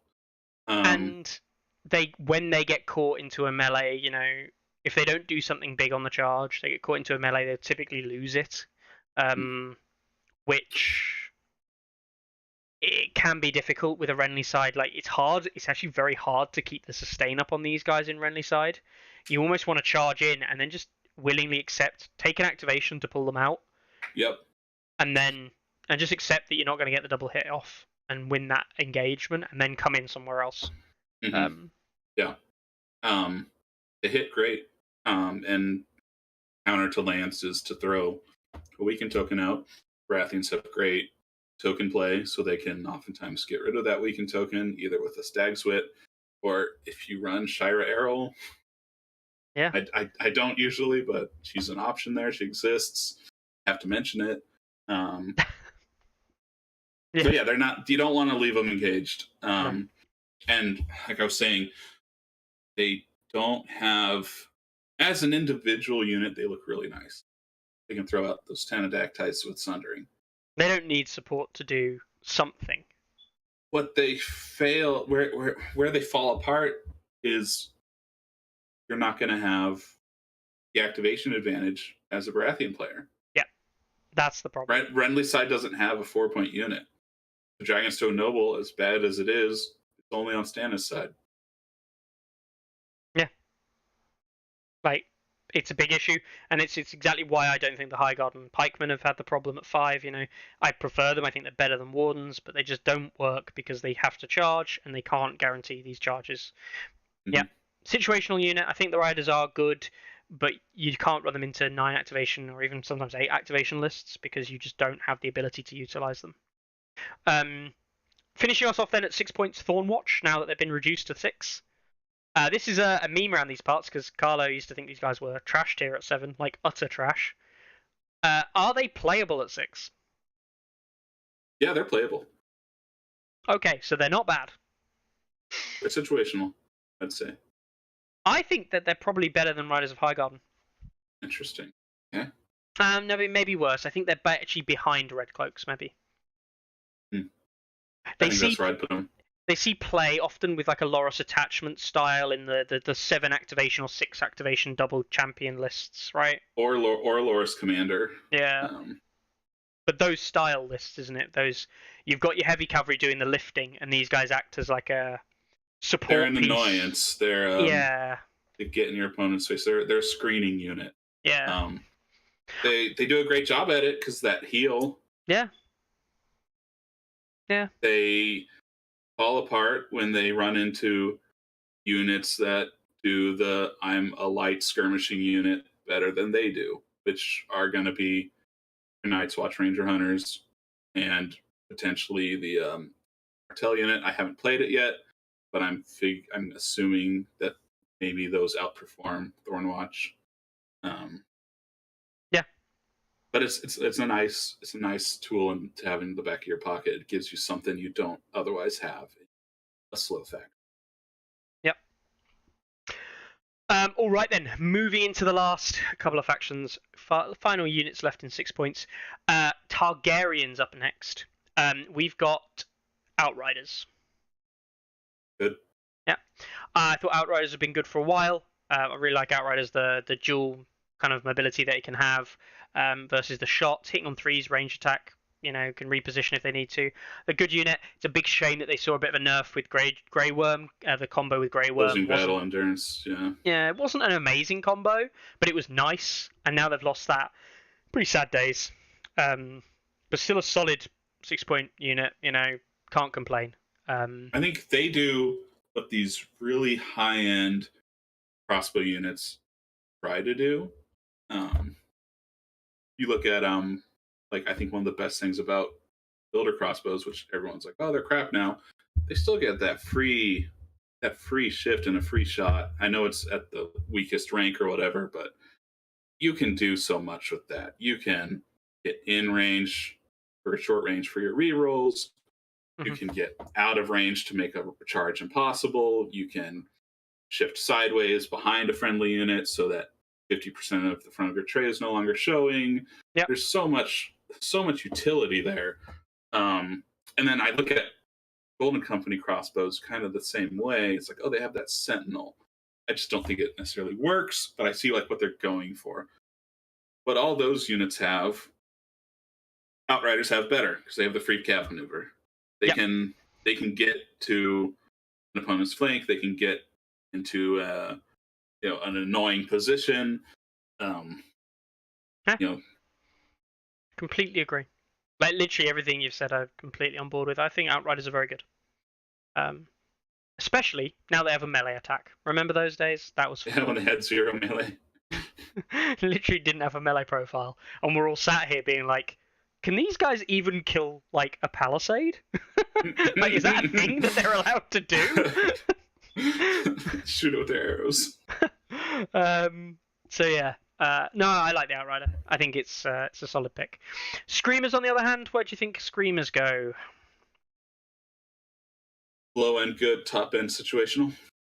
Yeah, I think I'm really struggling with Screamers. I don't know if Screamers are very good. I actually don't think Screamers pull the weight that they need to pull as kind of like the base 6-point Targ cavalry. And if I think of very good Targ lists, you typically see, some of the 7 and 8 point units, specifically 8 point, as we see picked up a lot in Blood Riders, Flayed Men, Veterans.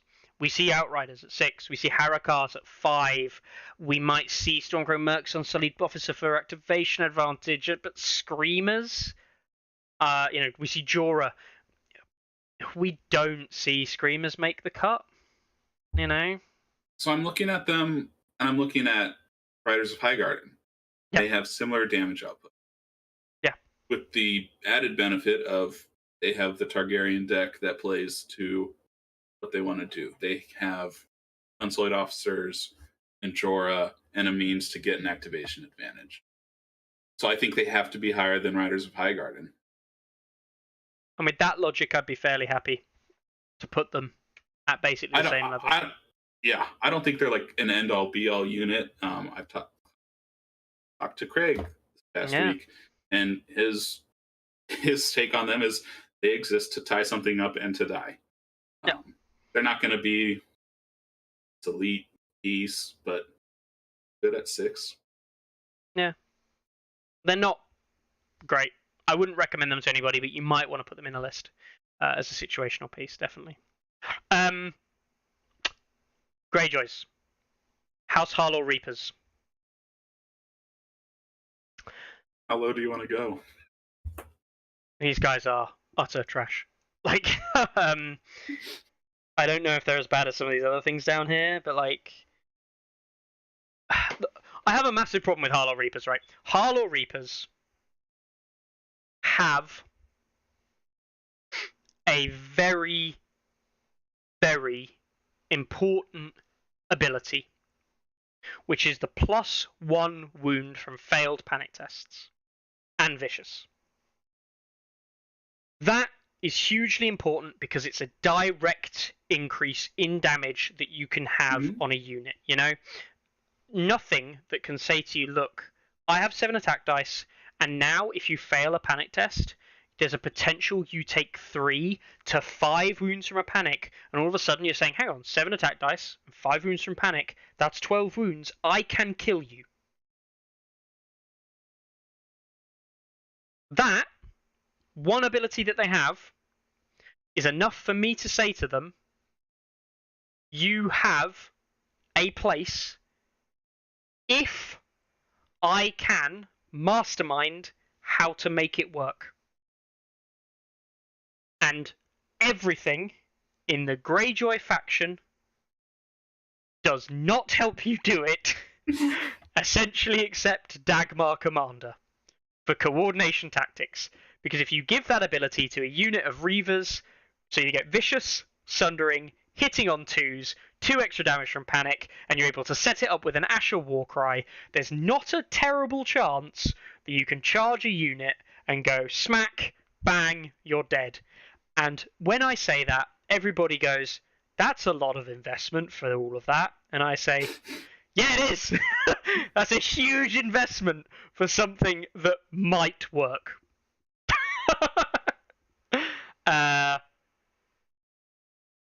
No, they're the kind of unit I look at as a free folk player, and I go, I really want to make this unit work because I have access to Royal Nation tactics, this, that, and the other. And then you go, what's the rest of your list? And I just go, oh, it's just full of 4-point garbage because I haven't got any points left to spend on anything good. And I need the activations because if I get charged first, everything fails. Yeah, these guys are not good. They're barely better than Reavers at 5, and Reavers at 5 are not good. Right. Sorry, Reapers. One of my favorite units in the game. I love the idea of what they're trying to achieve. Literally one of the worst units in the game. Sorry. Let's put my my Bloody Murmur skirmishers ahead of them. You reckon? Yeah. Give him a little buff. There we go. Oh, our Lord Reapers. I cry. I cry. You cry every time, every team. They're probably the only unit, and Mikkel will probably love me for this. I really wish they had abilities that I could put them up here. If Harlaw Reapers got a buff and they appeared in this category, I don't give a shit about the rest of the Greyjoy faction. If Reapers were up here, I would not be disappointed. I'd be a happy person. Right. Next up, the Martell Sunspear Dervishes. People are running them. People seem to say that they're good. I've never played them. I've never played them. They are appearing. Okay, as a 6-point unit, they're the only 6-point unit in Martells at the moment. But they're seeing play, and people are running them, and people seem to like them. Did we say they're situational? I'm going to say they're good. Oh, okay. Yeah. Why not? Nah. I don't know any better, so I can't refute or advocate or... They're probably kind of situational, maybe appearing in here. But for now, I'm going to put them in good. They seem like they've got a decent stat line. The only real downside is the 4+ to hit, which I know is like the end of the world, but they come with precision, which is okay. The potential to get crit blow, that's pretty good. Precision and crit blow. Yeah, and the elusive escape on swift retreat. Nice combo. You get hit. Yep. Synergizes. Yeah. 6 speed. Yeah. Yeah. Everything you want. Yeah. Looks good on paper. So there we go. Desmond really wants a petition for the lowering both Dothraki Schemers and the War Mammoth. No. I might lower. I personally would lower Screamers. I'd probably have Screamers myself. Would put Screamers down here because I think there are better options in Targs at what Screamers are looking to do. I think War Mammoths are fine because they're the only 6-point infantry, 6-point free folk unit you've got. So if they're the only 6-point unit you've got, they're fine. You're not comparing them with anything. Just So what are we saying would be better than the Red Cloaks? Maybe Stark Bowmen. Holy Shields. I can understand it because if we're looking on appearance levels, I do think Screamers probably appear slightly less than the likes of Red Cloaks. I think Stark Bowmen would be probably further up the list. I don't actually think Tully Shields are that common. Which is, if we're talking about like how often they're around. Probably that might be a bit better. Maybe as if we talk about like appearance levels combined with it, maybe. I'd still want to throw Riders of Highgarden behind the Screamers. Yeah, I think I'd pull them down a little bit as well. Yeah. Something like that might be a bit better. I'd put Thornwatch ahead of Blackguard. You reckon? Yeah. Okay. I'm happy with that. Swap Screamers and Zorses over. No, Paul. No. Zorse, bad. Bad Zorse. If we say things are bad... Bajora! Bajora! Painting maneuver! I mean, I actually do think Zorse. I will say this: Zorse Riders are better than fucking Clegane's Mountain, man. At least they're gonna get a charge. We can put them ahead of Berserkers and Halbs, and They're not quite as good as we'll put Kingsguard. them. Yeah, we'll put them right behind Kingsman. There we go. We'll give them this. They can be the best worst unit. The best worst unit. There we go. Anyway, we'll move on to tier 7 because that was just tier 6. I'm already 2 hours and 15 minutes in. Jeez, tier 6. Holy shit. I feel like there's less in tier 7 to talk about and tier 8 to talk about because we're talking about things that they put like straight up. Are these things going to have synergies that pull weight? 6, you're either your situational, your tech piece, things like that. 7, you better be good. So 7, you better be good because you're 1 point less than 8. You better be almost as good as an 8. Yeah. We'll start off and we'll go through the factions like we did before. The neutrals, Bolton Bastard Girls. They're good. You can trigger 2 panic tests. You have a ranged attack. You hit hard. They suffer in the current meta from auto hits. They are squishy. Yeah. They can generate a vulnerable token. I think if you've got anything in your list, anything in your deck that can take advantage of what the Bolton Bastard Girls want to do, then I think the Bolton Bastard Girls could be pretty good. I think they're too situational, though. I think if you don't have a way of doubling them down, and they're just kind of this missile that you send in, at 7 points, especially with the auto wound, auto hit mechanic and things like this, I don't think that the Bastard Girls make the cut into the good category because they're just too limited on what options they've got available. I think they're also limited in a meta where Cav are good. Yes. Kind of negate some of their speed and mobility. And they're also limited in factions where you can't get an activation. Yeah. And the problem is you have to be able to set up a charge with them. Yeah. Get value. If you're just sitting back throwing four dice at range, that's not that great. No. You have to be able to commit them, and to be able to commit them safely, you have to have an activation advantage. Yeah. Completely agree. All right, moving on. Golden Company Swordsman. Situational? Yeah, I think they are almost... It sounds really weird. At 7 points, they aren't necessarily pulling their weight at 7 points, but they've got some nice combos. Like, whereas the Bolton Bastard Girls can do really weight-pulling stuff with the right combos, I think Golden Company Swordsmen are probably on the lower end of that 7. Mm-hmm. But they are... Like, they have combos that work. They're not trash. They are a decent unit. Their stat line is fine. I think they have play in Baratheons, especially on Renly's side. Yeah. I think they have play in Lannisters. Yeah. I don't think they'll see play in huge factions as neutrals, right? And the neutral deck doesn't support anything but basically Boltons, so it's unlikely that you'll run these in neutrals. If you want to unlock an elephant, you're going to want the swords, not the crossbows. Yeah, more on crossbows later. No. Yeah, I think they're good. I think they're okay. They're situational. You know exactly where situational should be.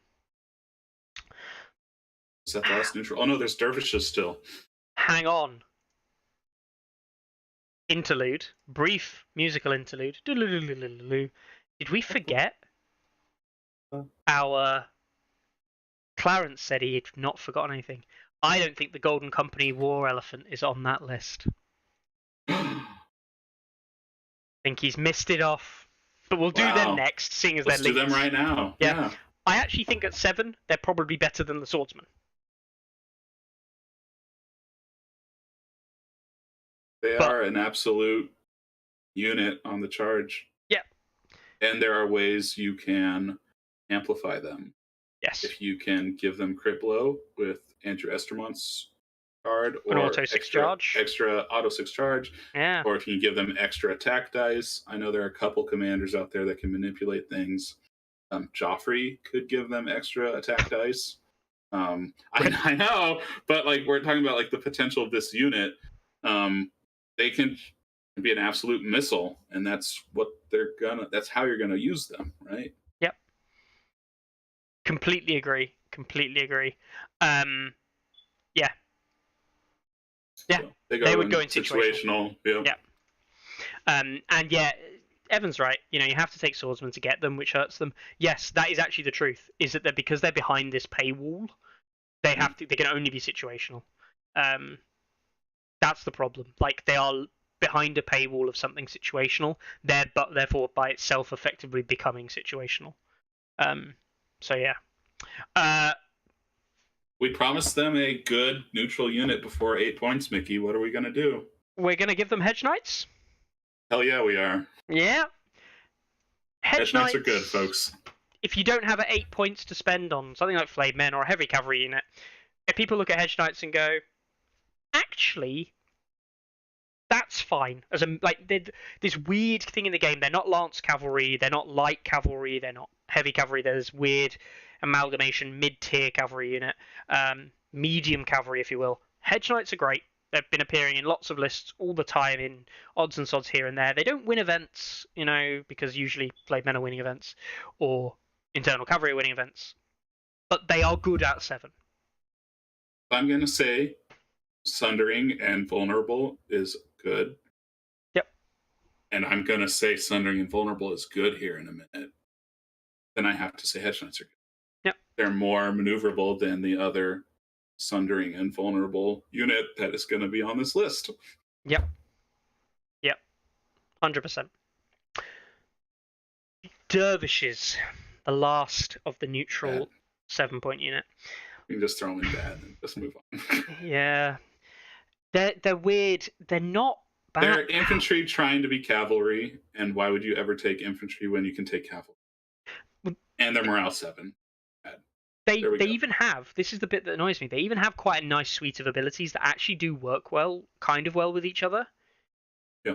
You just can't leverage it. There's very few factions that can leverage this into anything that matters.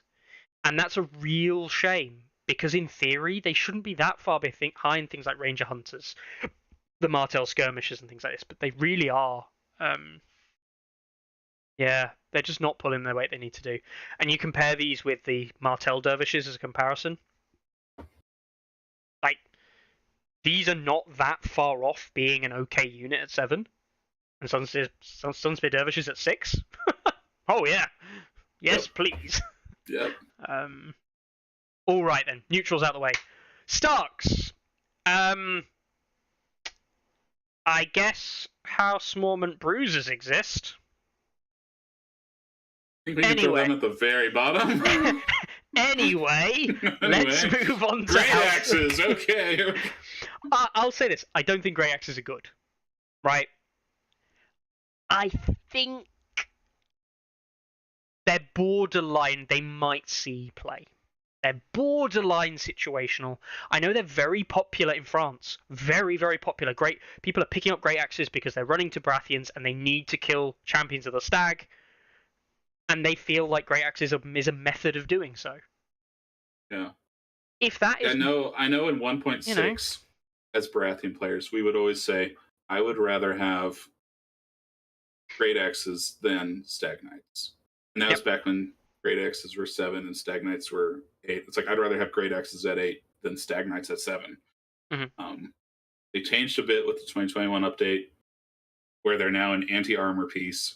But that is situational. If you run into a heavy armor skew list, you need an anti-armor piece. And I'm struggling to think of what the other anti-armor piece Starks have outside of like Shaggy and Tully Cavaliers, right? Tully Cavaliers, I guess that's it. Yeah. You don't have another option really. So yeah, I wouldn't call these a unit that I personally think are great. I wouldn't consider them an amazing piece. But I do think, outside of my opinion, they are popular in France. They're doing quite well in France. A lot of the French guys coming over and saying, oh yeah, you run Great Axes in a Stark list all the time as a one-of. And I'm like, cool. I don't think they're good. I don't like them. If you do, great. So that Stark's at 7, which complete lack of, we talk about 6 options. There's tons. 7, very few options really. And then we move into Lannisters at 7. Clegane, Brigands bad, Warrior Sun's good. Yep. Clegane, Brigands just trash. Again. It should be 6. Now, someone was saying that like their ability doesn't even work the way you think it works. Or No, something. because their ability is determined before you make the attack. Like all abilities, right? You establish what the abilities are before the attack. Uh-huh. Meaning that when they charge, if you're both on full health, that brutal armaments doesn't do any extra damage because they don't have destroyed ranks when you make the attack, assuming they're both on full health. Woof. So they literally Yep, don't even synergize with themselves. That's like, a good spot for them, right there with the bruisers. Yeah, God, they're terrible.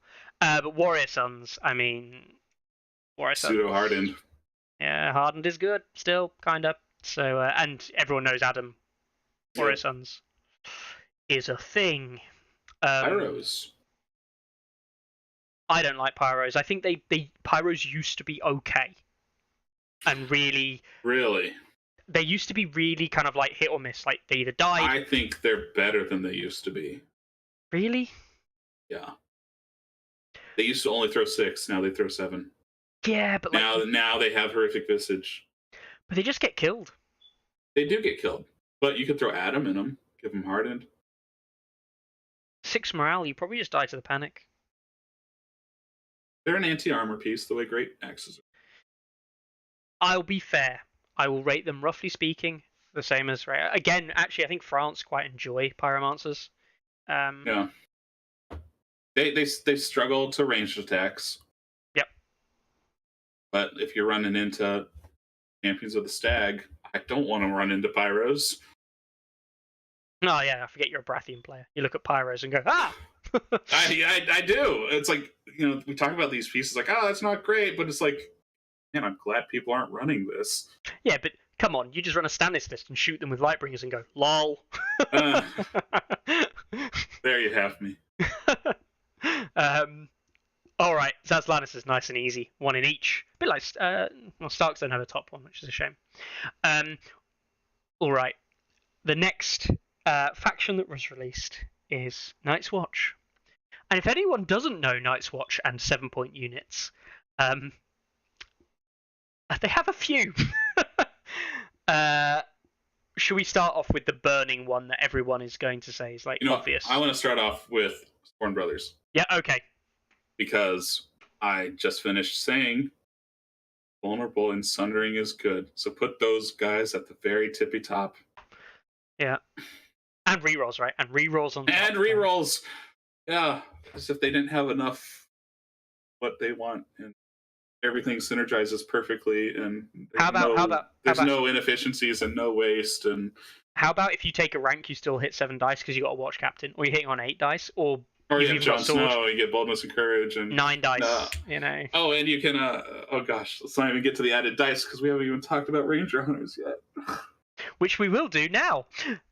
They're also. I think they go above Sworn Bros. Okay, so you can get, and I've done the math on this. You get +1 attack die from Jon Snow, or let's say you don't run Jon. Let's say you run a Watch Captain, then you can get Relentless. So +1 attack die there. Sword in the Darkness +1 attack die. I know it's not a popular pick, but Khorne Halfhand can give you +1. That's 10 attack dice.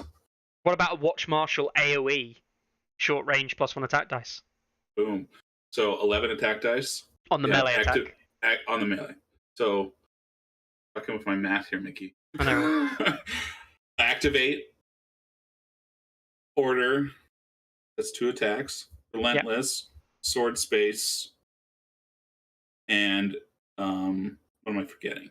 They can go 5. They have the range, right? Ranged, and then they have to retreat, make a shot. They can do 5 attacks, right? I think 5. 6 if there's the quest card. If a unit dies. Yeah, 5 with 4 of them being melee if you really wanted to. That's 60 attack dice. 61 attack dice. Technically, yeah. It's been 4 11s, right? 44. Then the range attack is only at 8. Takes you to 52. Like, but my point is, you can get around that level of dice, right? In a meta where almost every unit, barring Landscav, is capped at 7 attack dice. Yeah. You have a unit that can throw out 60 plus attack dice in one. Yep. Fucking broken. It's nuts. They're just nuts. They are. I mean, the interesting thing is they're arguably carrying the Night's Watch faction a little bit. Hunters. And we are talking a lot of synergies there. You know, taking swords and things like this. But yeah, I know. I'm talking like maximum potential here, but even if we took an average potential, rolling 20 to 30 dice from this unit in a round. 20 to 30 dice when everyone else is capped at 7. Yeah. And at best, you know, other factions will be rolling 14 if they get attack and charge. Yep. Yeah, these guys are good. They are absolute mincing machine, and they are the reason. Like, I think traps are good, right? Traps being good is irrelevant of Ranger Hunters. Yeah. I was take 3 running, hits and then murder what you're going to murder anyway. Yeah, I was running traps in 2021, not season 1, before traps got buffed, because I thought traps were okay and useful into what Free Folk wanted. And now traps got buffed, I can 100% say to you, I saw traps and thought they're good. I am going to put lots of trappers in my list because I'm scared shitless of Ranger Hunters. Like, this is the unit in the game which I am most scared of.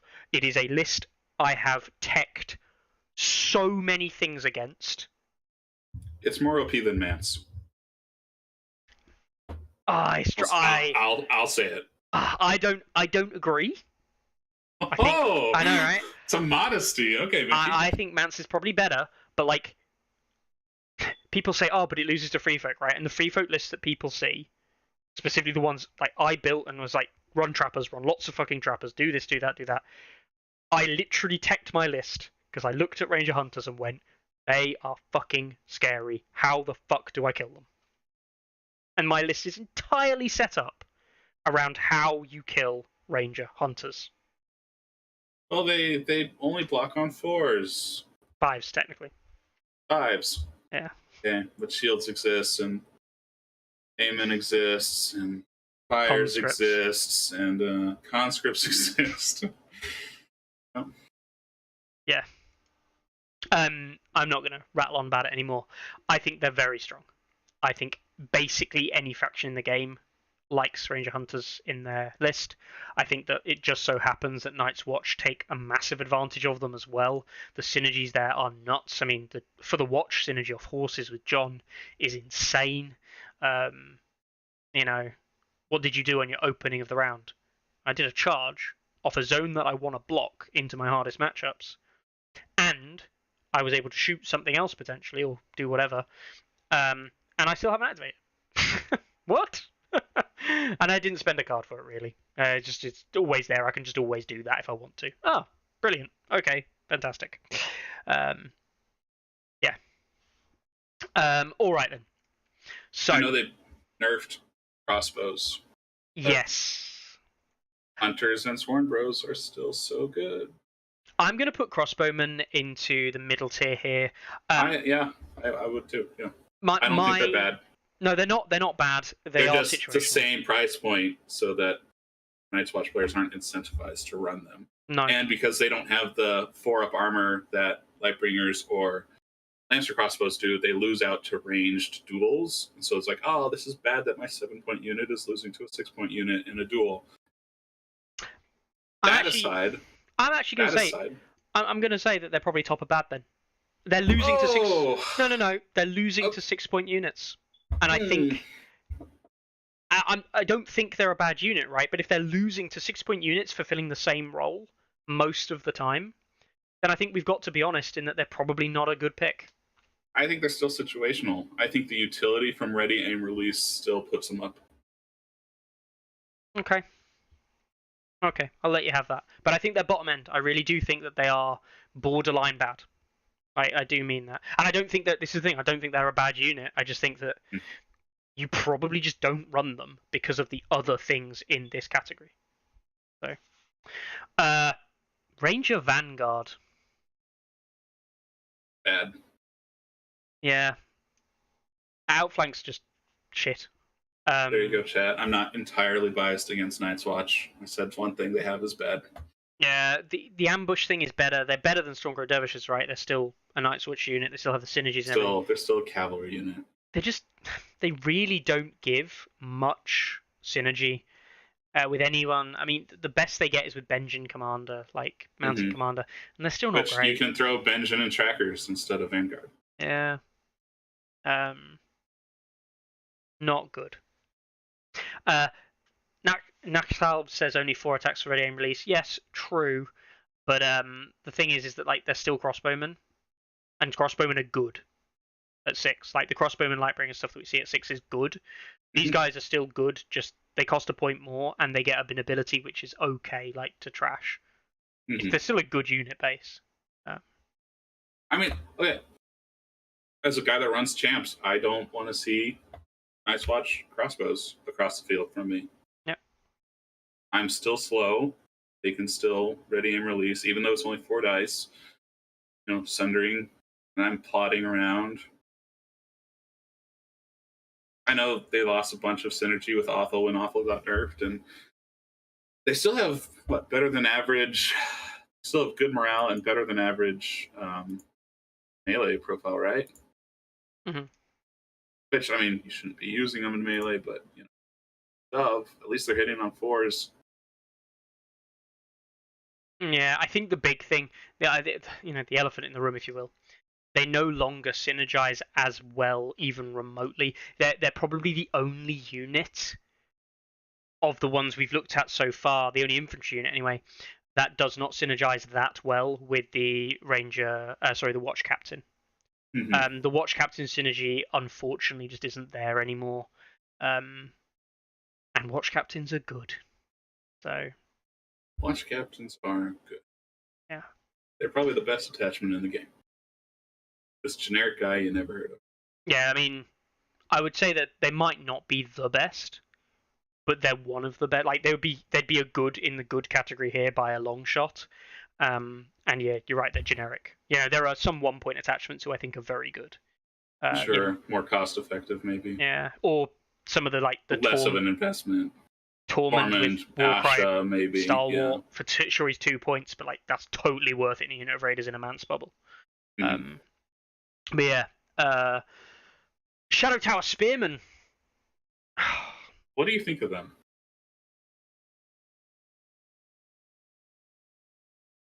I have to say situational. Right? Really? Yeah. You're going to throw them in bad. I don't think they're good. But what I will say is that Shadow Tower Spearmen are not particularly good units, but as long as the absolutely ball-crunching meme of set for charge, hit and run, Benjen's hit and run that can activate when you didn't have to be engaged to start with, while that combo exists in any form, it always can just be an absolute feel-bads moment of your opponent wasting a Tully Cavalier charge or a Knights of Castle Rock charge on this unit. Oh, I'm going to punch through them with something big. Oh yeah, I poked you and then retreated an inch, and now you don't get to attack. Fuck you. Yeah, it's that one combo with Benjen. Yeah. Kind of a one-trick pony. Yeah, it is literally a one-trick pony, but while that exists, Can't say they're bad. No. And they aren't good, right? I'm not going to sit here. If anyone watching this is thinking, oh my god, he's just saying they're good because they're Night's Watch. I'm not saying they're good because they're Night's Watch. They're not a good unit. They're my Night's Watch friends' biggest thing to complain about. Yeah, they're not good. I am 100% fine if they complain about this unit. It's not good. But while Benjen with that combo exists, it's just upsettingly annoying. Who's playing Benjen? Yeah, that's a good point. Who is playing Benjen? Nobody. That's why it's situational. Yeah. But I mean, yeah. For the memes. Yeah. Situational for getting rid of friends you don't like. Yeah. Veterans of the Watch.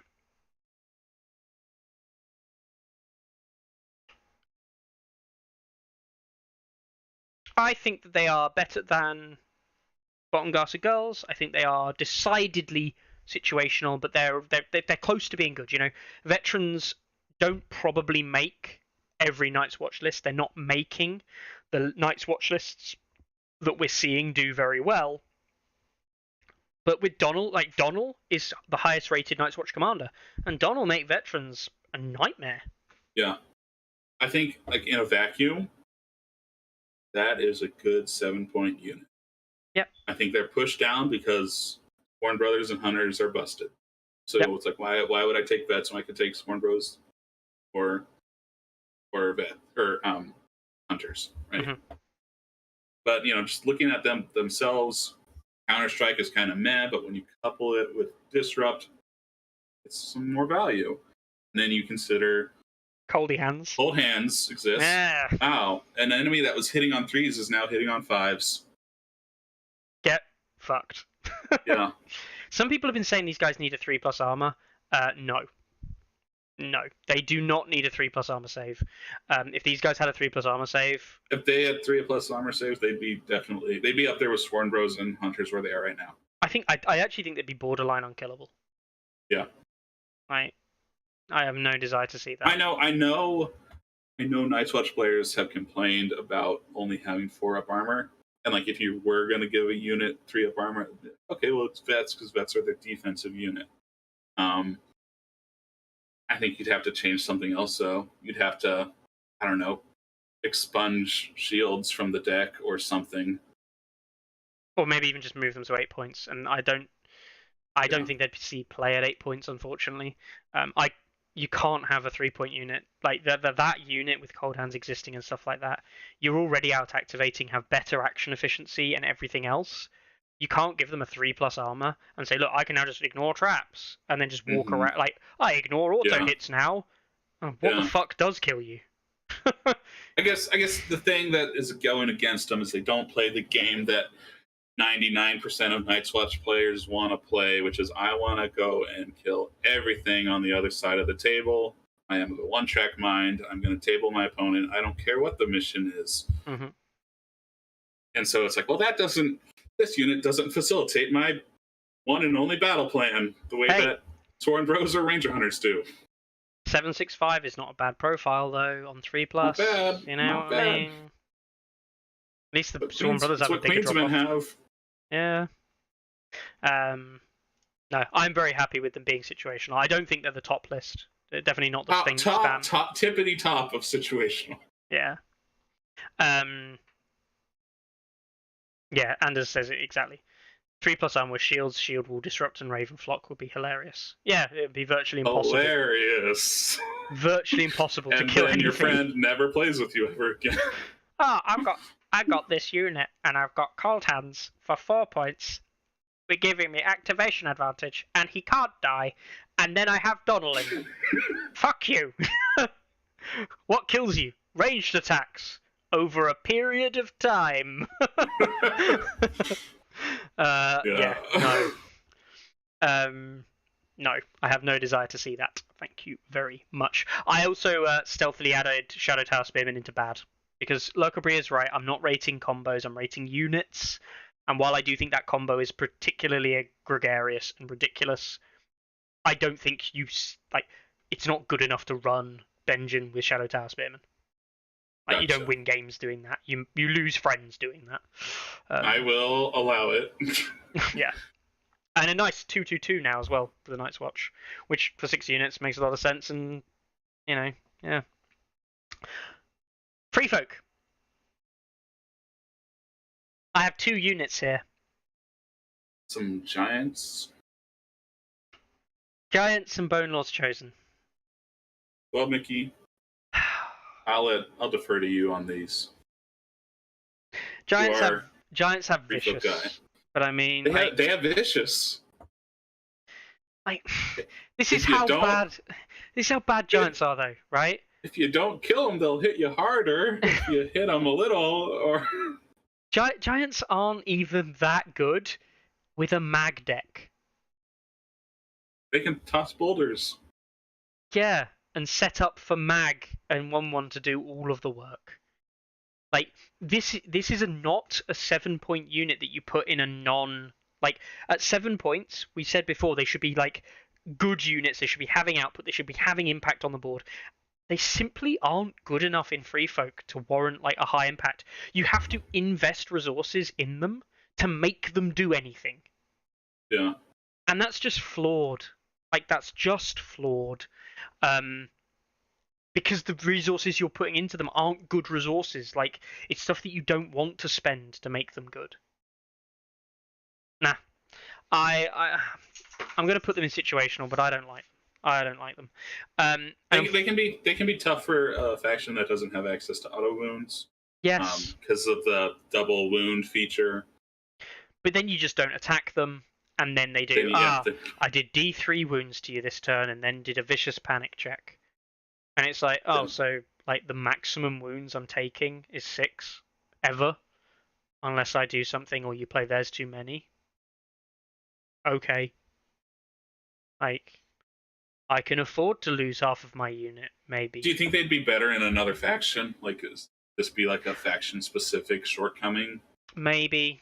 It's like they just don't synergize with what you're trying to do with running lots of activations as Mance, or... Maybe.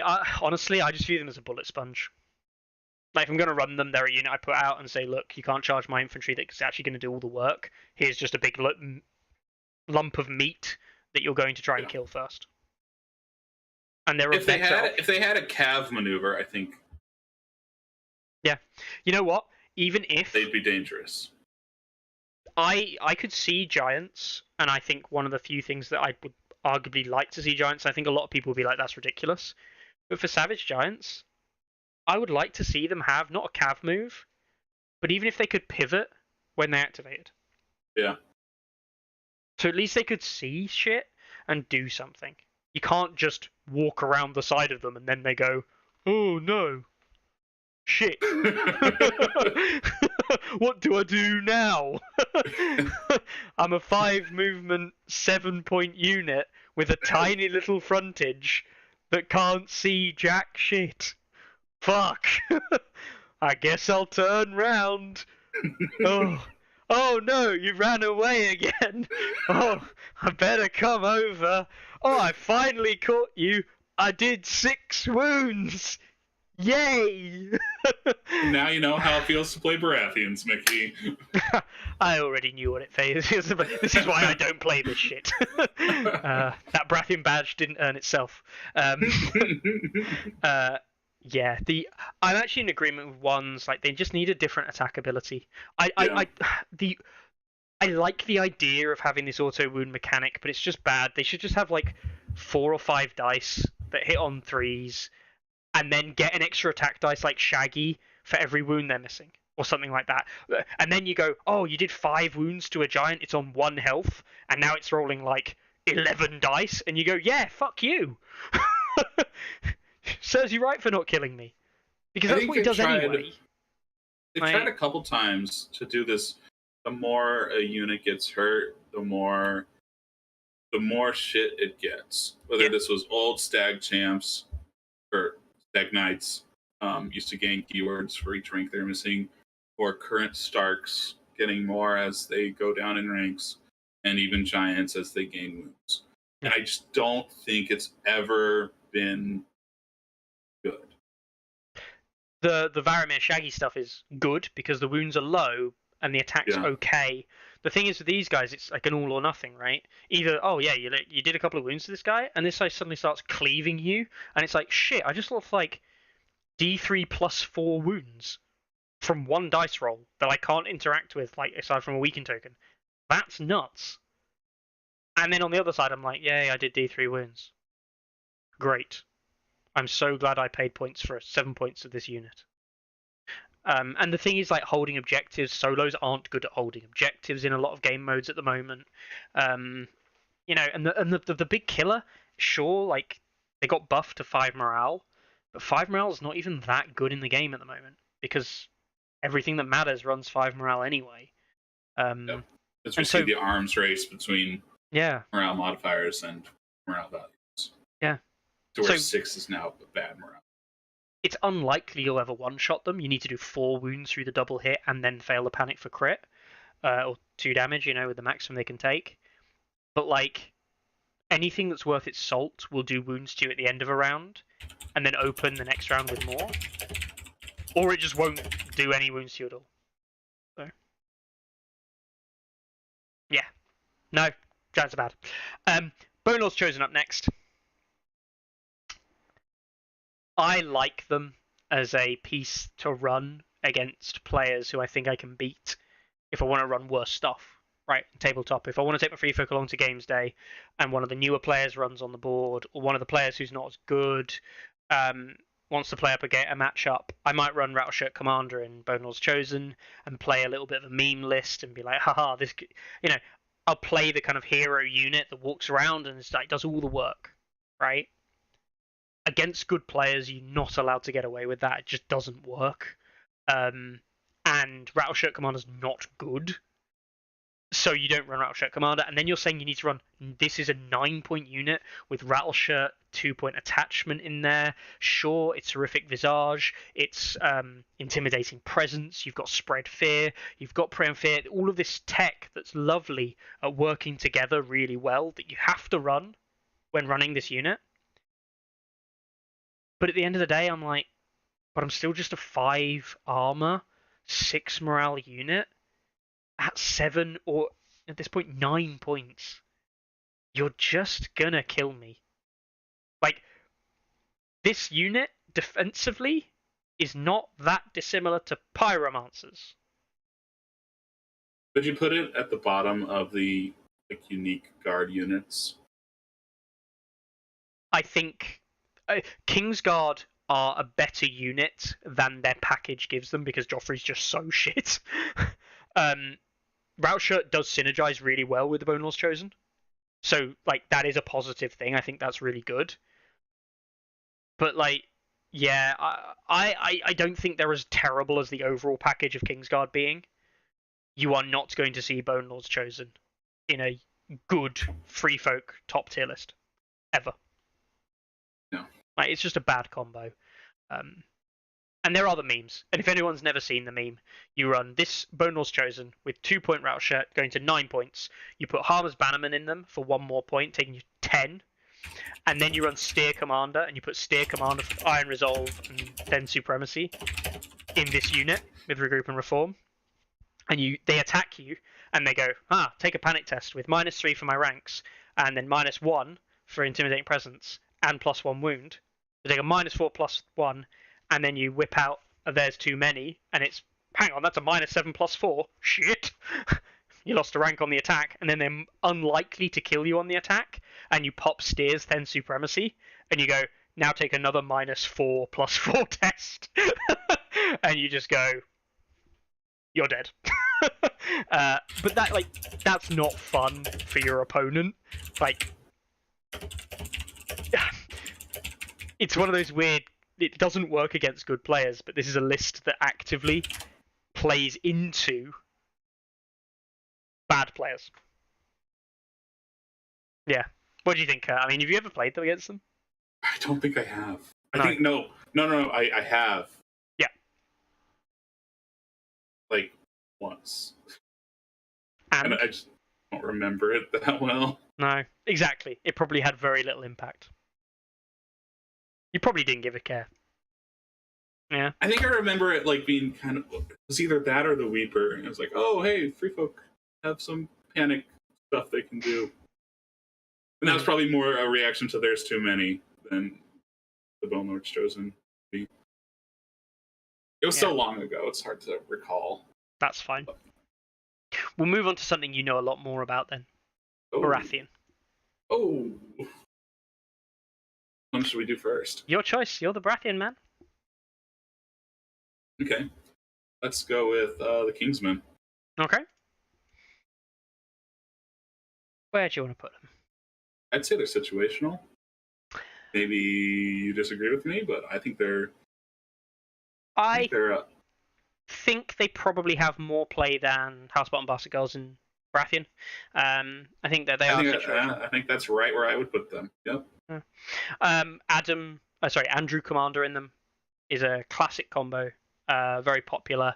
They're just cycling ours is the Fury. I think my issue It's with the Kingsmen. only place you put Andrew, which is a little annoying.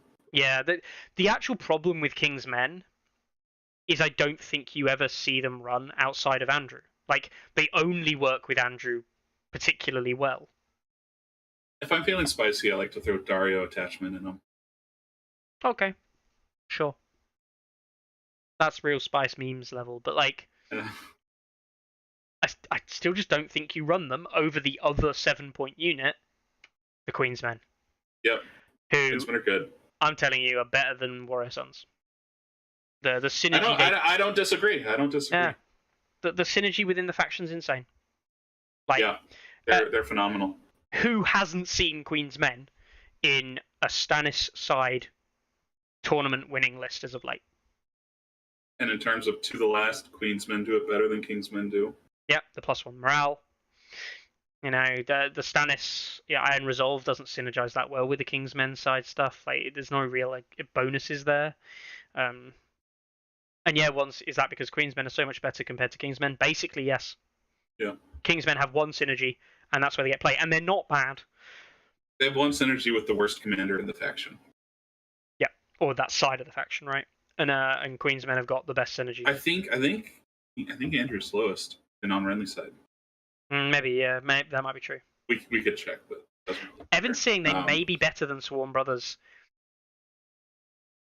I think it's I think Swarm Brothers are better because I think there's just so much more the Swarm Brothers can do.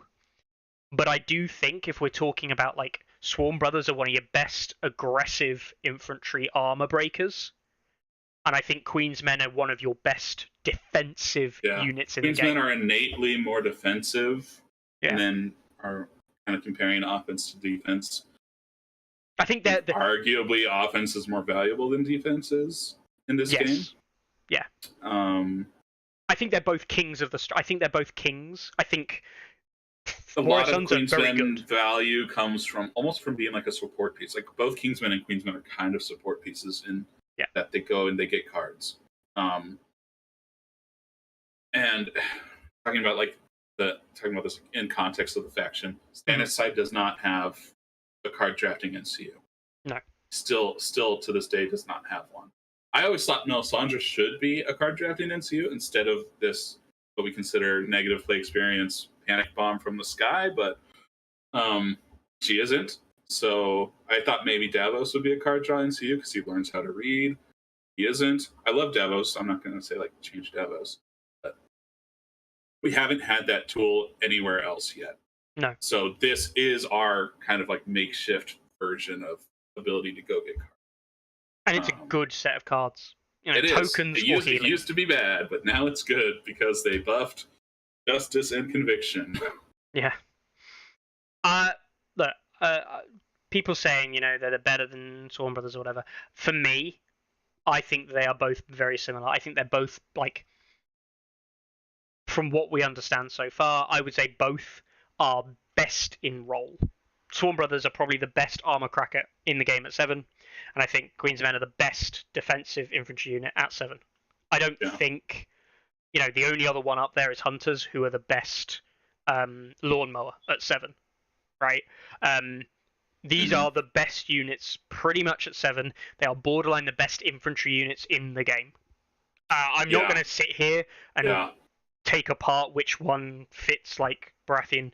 Night's Watch are better than Baratheons, therefore Baratheon I rate lower slightly. But I do think that they are all very, you know, top of the list trees stuff. So yeah. And that brings us to Rose Knights. Who are...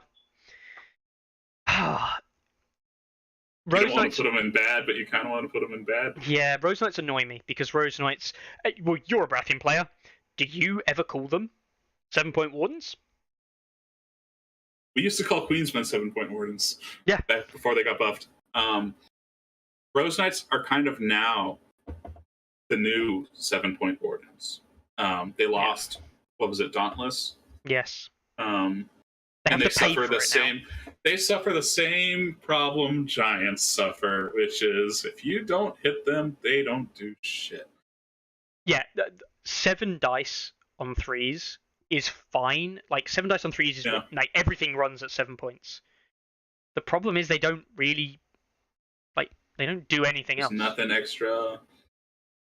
I will give them better than Giants, I think, because they got the auto wound engine. If you run something like Loras or Renly, can get going in them. They can work quite well. They synergize there. They've got combos. They've got 3+ armor, which is never a bad thing. They are 4 movement. They are slow. They don't have plodding. great morale for their point. They can 6 still morale. they can still be the 4 grinder though, move. right? They can grind. They can like the ideal situation for a Rose Knight is I have an elite infantry unit in this Rose Knight, and my opponent has maybe an 8-point elite infantry unit, and my Rose Knights can trade up against an 8-point infantry unit and beat them because I have healing and auto wounds. Yep. And once everyone realized that, back when Unsullied Swords were 8, they never ran into that matchup ever again. Yep. That's the thing, and they're too slow to dictate the matchup. They're too slow. Morale's not great. They don't have the means to force the auto wounds themselves. Auspicious I'm trying to think of a Renly tool to like take wounds. Other than like running over stakes.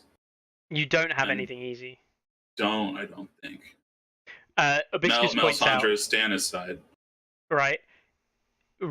Martell's rising temperatures and things like this completely shut down the heal engine. Yeah. you literally are a 7.4 movement, 3 armor, 7 dice on 3s. That's all you are. Literally it. You do nothing. You are your stats. And this is a thing I think we'll come back to with champs later on. You're paying for the stats. Okay, 3-up armor, hit on 3s, throw 7 dice. Unless those stats are super good, you're not going to do well. All right, we'll move into Targaryens next released. We've got the Unsullied, the only 2 7-point units in the Targ faction. They block on 4s. Yeah, I mean, this sounds really weird because I think everybody looks at Pikemen and Swordmasters and says they should be good. They're both like, if you look at both of these units, you look at them and say, yeah, that's not bad and that's not bad. Not really. They just don't work. Yeah. Like the Swordmasters are the epitome of sadness. Like they just talked about torn apart. Talked about Rose Knights. It's 7 dice on 3s, but it's naked. There's no keywords. Targaryens also have this problem where they have no keywords. They have precision, which is okay. And that's it. Jorah can give them precision. Okay. You can give them Fire and Blood. You can give them Vicious or Sundering, with 2 cards in the deck. That's it. Yeah. It's not good. Like there's just nothing. There's just kind of vanilla attacks for a faction that's kind of like a red deck in Magic the Gathering. Like this faction needs to go across the table and kill its opponent, or it needs to hit and run. And Unsullied do neither of those things. I am going to be fair, I think, and put Unsullied Swordmasters in the bad category. They just don't do the weight that they should be pulling as the aggressive version. And the Unsullied Pikemen in the situational, but towards the bottom end. I think the Pikemen have play. Obviously, Shield Wall and Set for Charge is nice. It's a nice little combo. Yeah. If you don't have the tools to deal with Unsullied Pikemen, it can be a pain in the fucking ass to try and kill them, actually. Yeah, because they're 4-up morale and... Yeah. But if you've got the tools, in good lists have the tools, they're still a bit of a nightmare to remove, but they're not hard to remove. Right, they're not. Let's watch vets. No. And the synergy's just not there. Drogo doesn't support them. Yeah. Greyjoy's in next. Now, I actually think Greyjoy's 7-point units. I mean, Greyjoy's might be suffering, but I want to jump straight in with the Silenced Men, right? I think the Silenced Men They are pretty damn good. They're up there with Queensmen. They Yeah. fill the same kind of function of this is their Queensmen. You'll notice a trend here. Queensmen, Warrior Sons, Silenced Men. They all become these. This is my unkillable unit, right? This is where I stick my commander. They are gonna be in the middle of the board and sit on the center objective and do their thing. Mm-hmm. With Greyjoys, you add in, Blind Baron, NCU, and give them the pseudo resilience. Yeah. I mean, They have to the last. They have great morale. They have they're just healing good. out the ass because Wendemir. Base Sundering, the AoE minus negative is massive. Like, that's really important. Don't need Vicious on any of your attacks now because you just got it for free. You know, and chat's right. They do need the resources to like get to the same level as like Adam Warrior Sons. But they got the tools to get so there. That's probably why you put them below Warrior Sons. But they have they do have the capacity to be that. Yeah. Just as a little look, I mean, Greyjoy's posting sub 50% win rate. You know, a couple of these months we're talking like 47, slightly up and down, but basically 47 is a fairly consistent number for win rate. And Silence Men are posting much closer to 50%. Some months a bit lower, but you know, you're seeing a lot more 50s, 48s, 49s. They are posting better win rates in Silence Men than the faction as a whole. They've got that positive ELO, one of the only units that have. That's, I think Silence Men are very good. And if you're going to invest in a 7-point unit in Greyjoys, it's Silence Men. That's not to say Greyjoys as a faction don't have other problems. They do. Yeah, they definitely have other problems. I'd be really curious to hear what Mikkel thinks about Silence. I think he loves them. I think they're Mikkel. I think they're one of his favorite units. Yeah. If he's still in chat, do let us know, Mikkel. Iron Makers.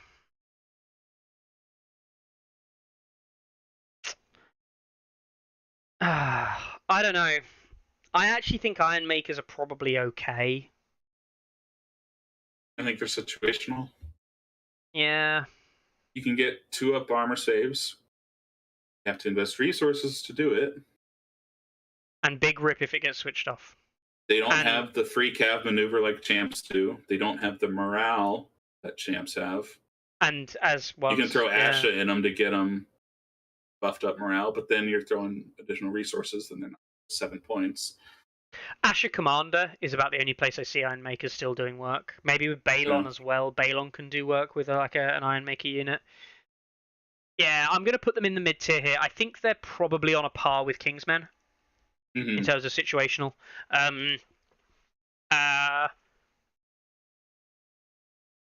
But they are weak, and they have like, and Evan says it in their chat as well. Like, if you can turn off their armor, like their +2 armor, you turn the ability off, it's like rip. Like that unit suddenly is just dead in water. I think this is kind of where we talk about the difference between preventing damage from even coming in the first place, and healing. You can turn off their armor, so you can push damage through, as opposed to like other units that you might not be able to, such as units with hardened or units with better armor that can't be turned off. Greyjoys have healing to back it up, and I put healing like one step below upfront defenses, because you have to be able to survive that hit first, and for that healing to come into play. But Greyjoys have healing, if nothing else. They have Wendemir. They have Drowned Men. I ran into a double Iron Maker, double Drowned Men list at Gen Con, and I could not kill a unit of Iron Makers. And I even turned off the armor with harsh conditions. And I couldn't do it. Yeah. This is the thing. You know, you might have the tools, doesn't always work. I still think, for me personally, they're just situational. They don't have enough to carry them to be good, but they're not Drash. You know, they're not. Next up is Black Tide Chosen, and Black Tide Chosen's a weird one. They have martial training, which we see on one of the best units in the kind of martial training's a great ability. It really is a great ability. They have Dauntless for the heal 1 on a 6 morale. Their attack profile is like what you'd expect, 7 dice on 3+, and kind of like. But this is the thing. But we Black Tie never Chosen, see them. well, in case people don't know, and I'll appeal to the Australian viewers here, Black Tie Chosen are picked up in Australia quite a lot. Black Tie Chosen with Carl, I think it is. I think it's Carl 2-point attachment or something. With the +2 Stalwart and the auto wound. And they run this as a 9-point unit, and it makes waves, because it heals. It's got 4 morale, and it's healing every time it passes this panic test or morale test. You can put Asher in there and make it a 5 morale unit, and then trigger Warcry and heal more, because Dauntless is on morale tests, not panic. So you can do a lot with that. I think they definitely want something else, because at a 4-up, 6-up, that's not 7-point territory. That's 6-point. So this is the thing. People say, "Oh, you can make them unkillable," and then it's like, yeah, but you can make Silencemen basically unkillable, and they're probably just putting out more damage. And these guys have no pillage synergy. You can't use those pillage cards on them at all, because they can't have pillage, because they don't have pillage. They have divide the spoils, which I think they'd be better in another faction. Yeah. I just don't think they're great in Greyjoys. Yeah. I'm going to put them top of bad. Yeah. I don't actually think the unit is bad. It just doesn't work. Yeah. And then Martells and I don't know. I mean, well, let's put it like this. Sunspear Royal Guard, right? If you think of what they are, they're a 7/7/4 on 3+ profile. That's Shadow Tower Spearmen. They come with 4 armor, 5 morale. That's Shadow Tower Spearmen. They come with set for charge. Hang on. That's Shadow Tower Spearmen. And then they come with Shield Wall. Oh, sorry. No, they don't have set for charge. They come with martial training and Shield Wall. And Harmon Ulla, as a commander, brings the set for charge tactics card. I think Sunspear Royal Guard are a very, perfectly good 7-point unit. They are. You don't want to. This unit can charge through a bog and take the martial training and go, right, fuck it, let's go. You're vulnerable out. I'm giving you, this stuff. I can double down with some of the support tools if I want to. I'm going to do damage, and if you hit me back, I've got the shield wall. I'm going to protect myself. I think this unit is perfectly good. Yeah. I remembered having a kind of meh reaction to them, but I think it's because I was specifically looking at them with Ario Hota, and it's like, okay, they already make a vulnerable token. Yeah. So I think that was where that kind of feeling came from. Mm-hmm. But as a unit, yeah. I think they're just a good unit, a very good basic unit. They're the kind of unit, a little bit like some of the Night's Watch stuff, right? In that they give you something that you're happy with, that then incentivizes attachments or commanders that can make it better. Rather than something that is just bad to start with, and then doesn't incentivize any spending of extra stuff. Lastly, Sand Skirmishers. The big worry, of course, with the Skirmishers was that, are they just going to be hunters? I don't think they are. Okay. Quickfire, scout openings, very similar to the hunters, but they come with 1 less morale in trade for 1 extra armor. That has benefit. But the big thing, they lose Swift Strike. They don't have the jump in, bounce out, kill everyone, have a happy day. They are probably good, but they are not something you can spam. And if you're comparing them with the Royal Guard, I think they come up just a little bit short. Okay. I think if you're running them, I think they're probably better than Queensmen or Kingsmen. Don't know if they're better than Vets.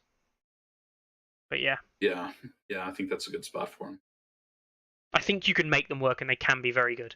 I don't think you have more than one of them in the list. Yeah, I haven't played them or against them, so anything I say is going to be so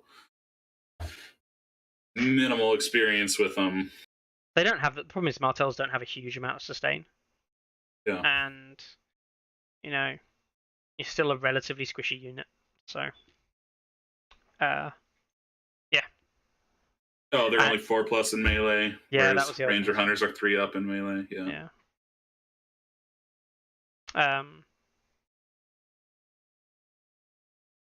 So that is the 7 pointers. Quite a lot in the situational category, which I think is a healthy thing. 7 pointers shouldn't just be something you stick in a list and say the list is better.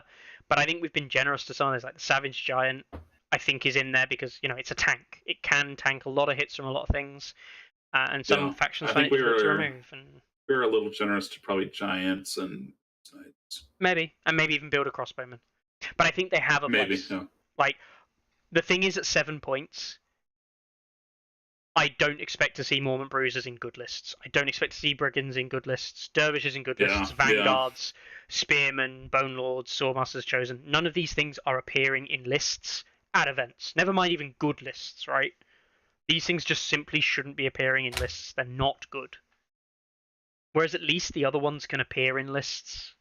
We had a double Swordmasters in our tournament last weekend. And how well did it do? 6th, 7th place. Yeah, not well then. Yeah.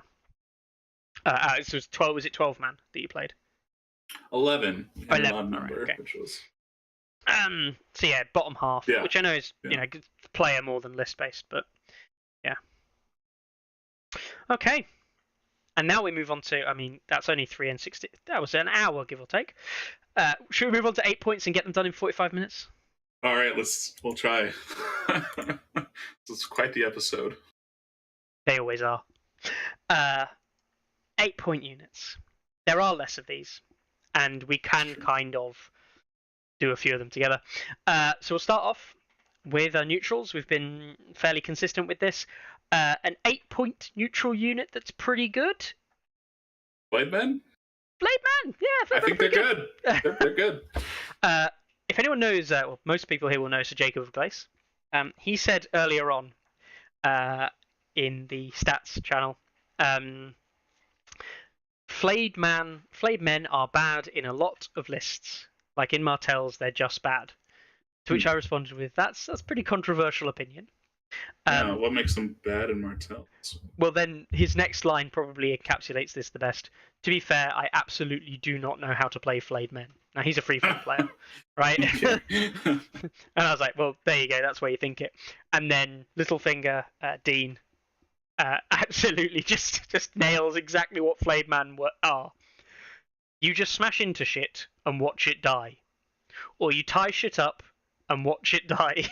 Either way, shit dies. Yeah.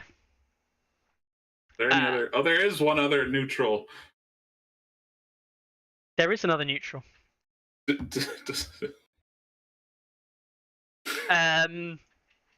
I can't honestly, I cannot honestly sit here and say to anybody that thinks the Golden Company crossbowmen are good and be honest with them and say, no, they're just not, right?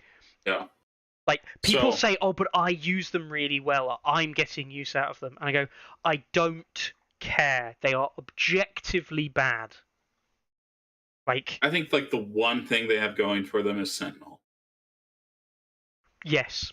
And even that, let's say you take the crossbows to unlock the elephant, then you can't use the Sentinel to its full capacity because you have to keep them in range of the elephant. So you can't use the Sentinel to get around a flank and do something clever. Because then you're like, oh, I have to keep it in range of the elephant so the elephant can actually activate and do something. Yeah. These guys are just trash. Yeah. I bad. Honestly, they're bad. If anyone sits here and tells you that they're good, they're not good. These are the worst 8-point unit in the game, caveat. Starks up next, going back to our Tully Cavaliers, and I think it would be fair to say Tully Cavaliers are pretty damn good. They're pretty damn good. Pretty damn good, and they need to be good, right? Tully Cavaliers appear in a lot of Stark lists. People basically say, I could run a 9 activation Eddard, or I could run an 8 activation and put a unit of Tully Cavaliers in there. I say run the 9, they say run the Tully Cavaliers. They're a good unit. I can't believe they're 5-up armor either. The the crossbow company crossbows. I thought for sure they'd be 4. Yeah, it's ridiculous. There we are. Since we're talking Lancer units, let's just throw up Knights Castle Rock too. Yep. They're also good. Thinking? Yeah. Knights of Castle Rock, I am going to say are good, but I'm going to caveat them. They're worse than Tully Cavaliers. Okay. And they are borderline situational. Simply because Blade Men exist. No. And the deck just doesn't support Castle Rock enough. True. They were my favorite unit in the game back in the day. Yeah. Then 2021 update happened. And I started playing Baratheons more and Lancers less. But I love that unlike Tully Cavaliers, they are like a wholly self-sufficient unit, right? Yep. Tully Cavaliers are like, oh, we're this Alpha Strike piece, this heavy hitter, but we're also kind of a support piece. We want to stay near the other units so that they get the emboldened benefit. Whereas like Knights of Castle Rock, like they're going to go do their own thing. They're going to hit something. If something hits them back, they have Lannister Supremacy, which is a nice little extra thing to have on the top. The big issue though, Lannister Supremacy is actually like bad on the cavalry, unfortunately. Yeah, only 2. Yeah. That's if you don't lose a rank. But you do have that 1 rank is more durable than 1 infantry. It's a 6-wound rank as opposed to a 4-wound rank. You do, but even then, anything that's seriously taking these guys on, either you're tying it up with a unit, in which case you've already made the decision that you're probably not removing a rank, and thus are willing to take that Lancer Supremacy check. You've decided that, I think, ahead of time. Or you're hitting it with a unit of Tully Cavaliers, in which case you've set up a war cry and you're going in, well, these guys are going to fucking hurt. Yeah. Nah. Tully Cavaliers are borderline situational. Sorry, the Knights of Castle Rock are borderline situational. I think Tully Cavaliers might be better than Flayed Men in Starks.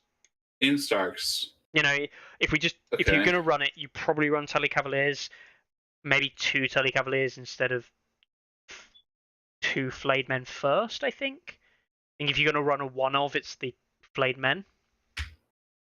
If you're running a 3 cav list. I do mix in that. Yeah, I think you're more inclined to take 2 Flayed Men in Lannister than you are Knights of Castle Rock. I think this is a good problem to have. I think Lance, before Season 1, didn't have the appeal that people wanted. And I think after the Season 1 update, it's like, okay, now Lancer units are up there with Flayed Men, and it's not a clear choice to take Flayed Men every time. Like now it's like, oh, do you want Tully Cavaliers? Do you want Flayed Men? The next Lannister unit is going here. I will mention the name for the sake of the podcast. That is the Castle Rock Honor Guard, going in the bad category. Below the crossbows or above the crossbows? I think I agree, because I think at the very least the crossbows have long range. And ranged is good. Ranged is good. I picked up a box and I played 3 games with them. So what, the crossbowmen or the Honor Guard? The Honor Guard. So I had to say, like, okay, I have to actually play it or I shit all over it. And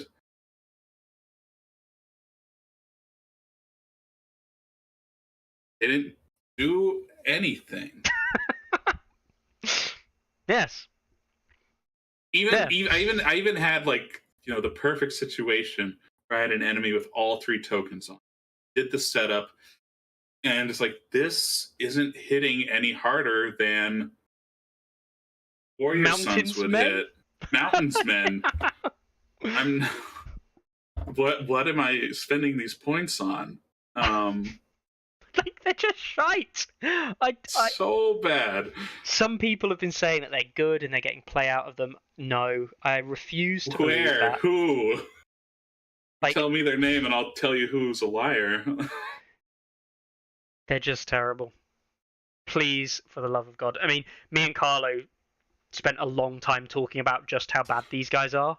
What if they were 6 points, as they are, and they were a Tywin commander-only unit? But you still wouldn't take them because Tywin's a bag of shit as a commander. So, I mean, like, this is the thing. Like, these are, if these were 5 points, I might consider them. If they're 6 points, they might be pretty okay. Like, okay. These guys are still garbage at 7. The fact that you are comparing this unit at 4 movement and defensively 1 morale better than Knights of Castle Rock, and you're comparing them in the same points category as Knights of Castle Rock before we even consider that Flayed Men are an option. You don't even have to cross-faction comparison. You can just look at Knights of Castle Rock. Like, that's what an 8-point unit should be. And then you have Honor Guard. Like, I think that's it. That is the best description we could come up with. Shall we move on? Tune in next week when I've regained my brain again. No, yeah, they're just terrible. Don't run Knights of Castle Rock on a guard, for the love of God. Please. Where's Carlo when you need him? I need a hot Carlo take. Oh, God. Right, anyway, let's recover from that and let's look at Night's Watch 8-point units, of which there is one. Stone Thrower? The problem is, right, I'm going to put it here, right? Okay. The Stone Thrower might be bad. I actually think it probably is bad nowadays. Now that Othel's lost his abilities and stuff, the Stone Thrower can't pull its weight. But I know that Evan's in chat. It is auto wounds. Yeah. And I know that Evan's in chat, and Evan's like, Fargo with a Stone Thrower. Attack 3 or 4 times around. Kill whatever you want. Stone Thrower's amazing. There you go. Situational. I think it's a piece of trash. But I'm going to be honest. I need to put it in the situational category. But it's in Night's Watch, which makes it good. And as if by request, chat is now filled with Stone Thrower OP. Yes, there we go. Top tier, number 1, numero uno. No. We don't listen to the cries of the people. We rule with an iron fist, Mickey. We do. Mailed in maneuverability and cavalry. Speaking of cavalry, it's move those champs of the stag up there. Oh, yeah. Should we just put champs of the stag up there now? All of the cavalry are just up there. I guess we'll come back to Blood Riders later, but. Yeah. Frozen Shore Bear Riders have a problem where at 8 points they are worse than most of the other cavalry at 8, and they don't really have much. They have extra wounds. Yeah, 16 instead of 12. Right? That's neat. Kinda.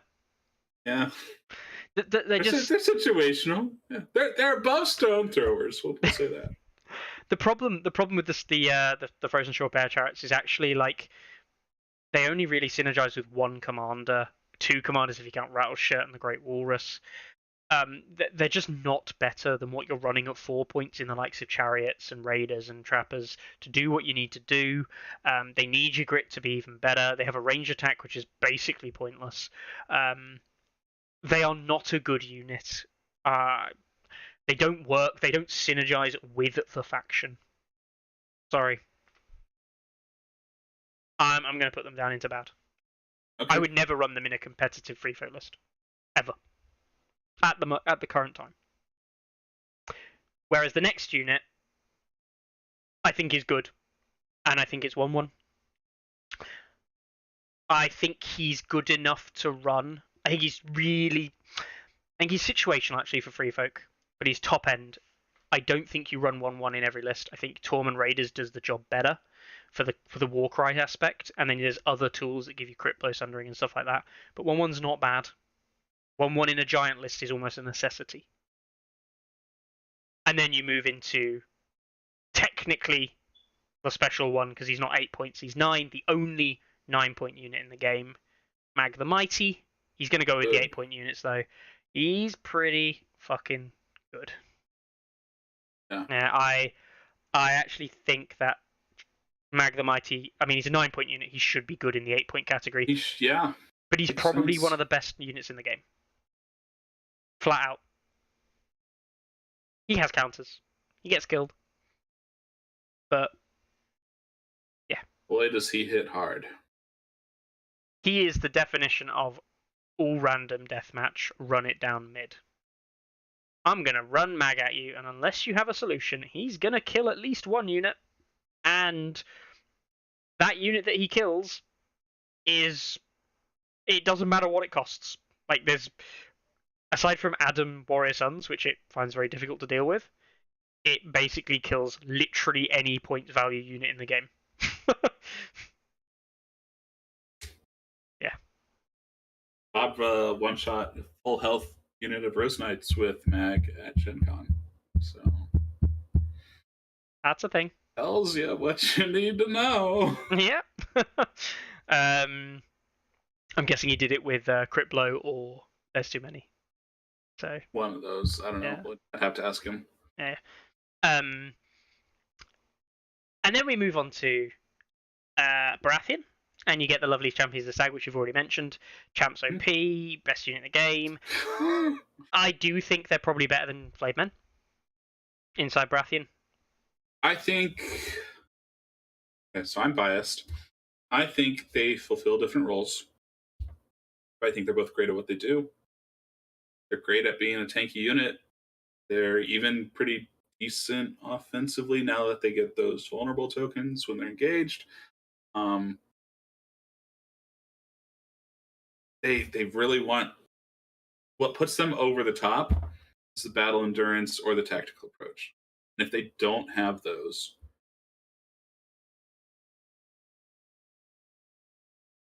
Yeah. I had at the tournament, I used Ours is the Fury to give him +1 to hit. And I was engaged. I'm rolling 7 dice hitting on 2s with crit blow and vulnerable token. And I rolled 5 1s. It can happen.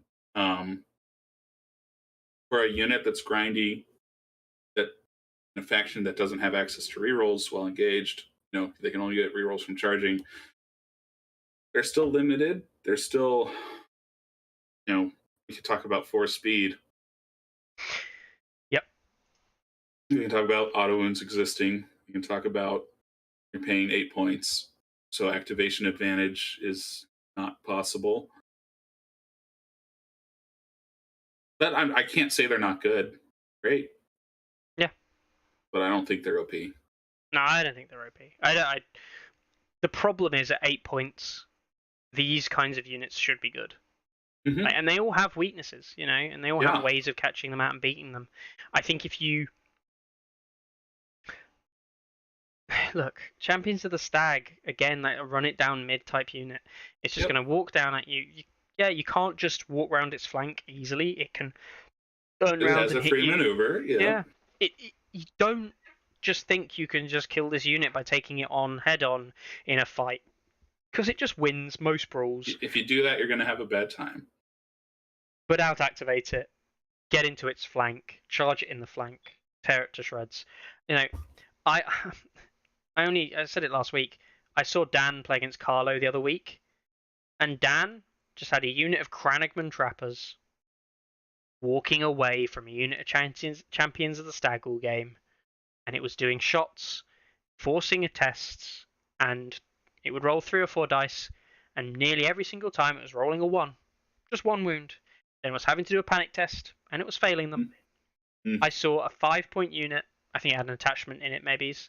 But with traps, just 5-point unit took apart Champions of the Stag slowly. Dan Yep. lost the game, right? Dan lost the game on the other flank, but Dan had he had a 35-point list advantage against Carlo's 32-point list, Mm-hmm.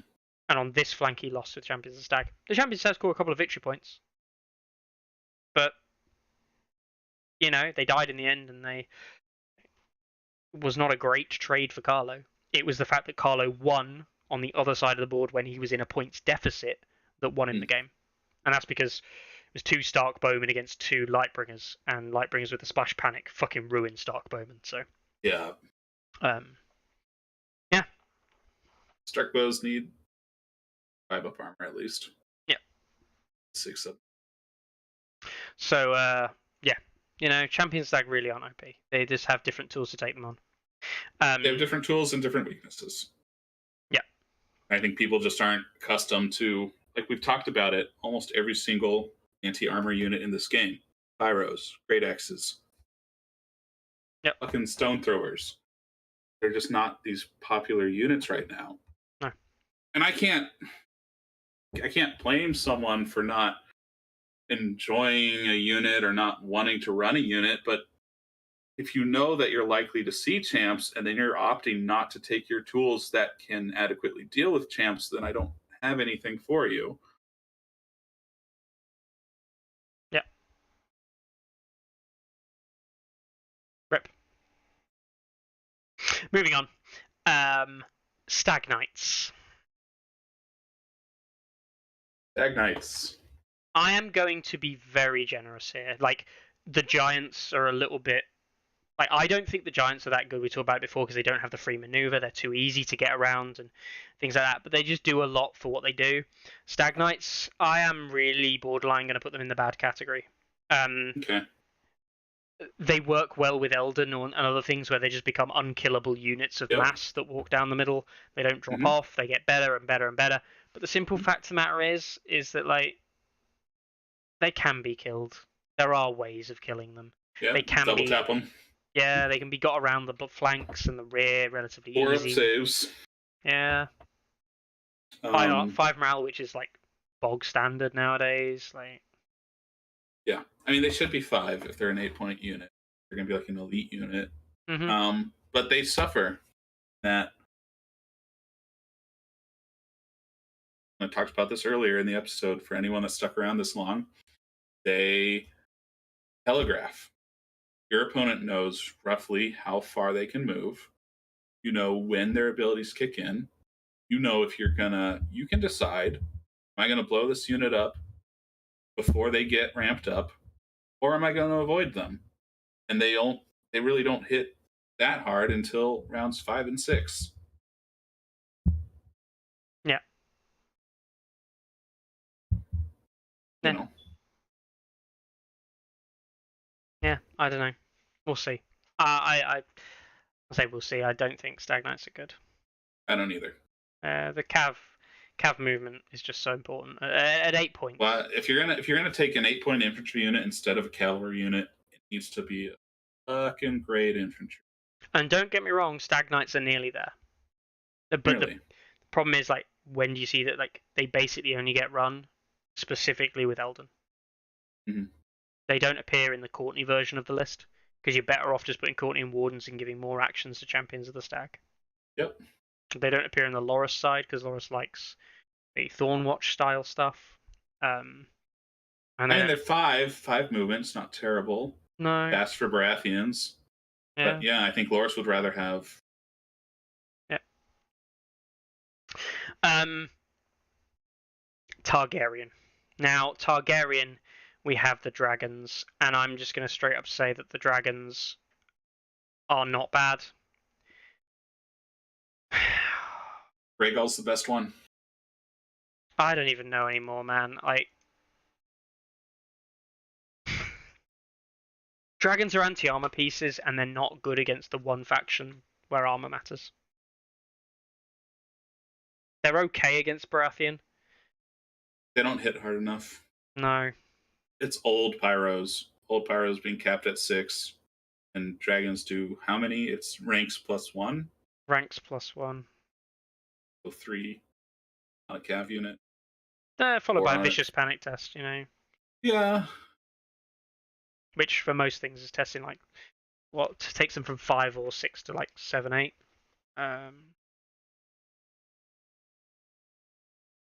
It's a real struggle. They're too easy. They're too easy to kill. Yeah. Everything Block on here, 4s. certainly the stuff up here, flayed men have not a terrible chance of killing dragons. Yeah. You're taking a That's morale test. what I had to use back in the day against dragons before season 1.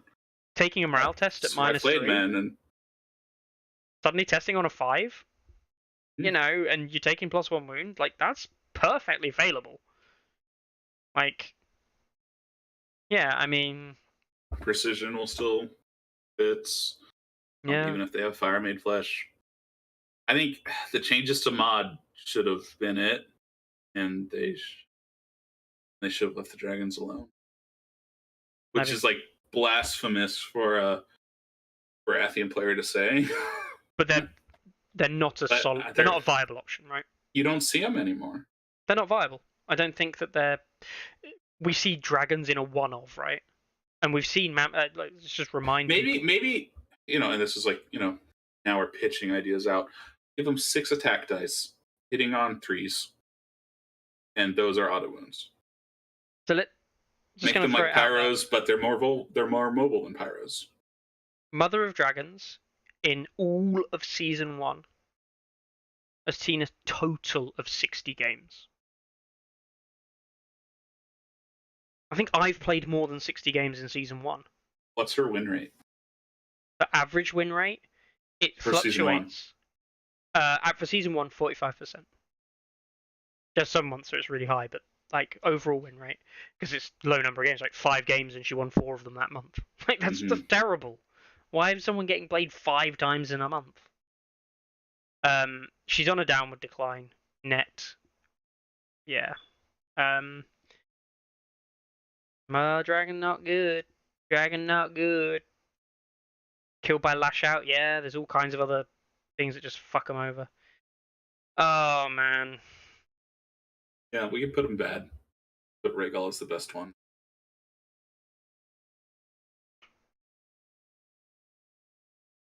I actually think Drogon might still be, because the panic token at least synergizes with his own damage output. Yeah, but I mean, it's already a vicious attack, right? Yeah. A lot of times that's just like winning more. Whereas like Rhaegal helps with one of their weaknesses, which is they're kind of squishy. Yeah. And then Viserion's great.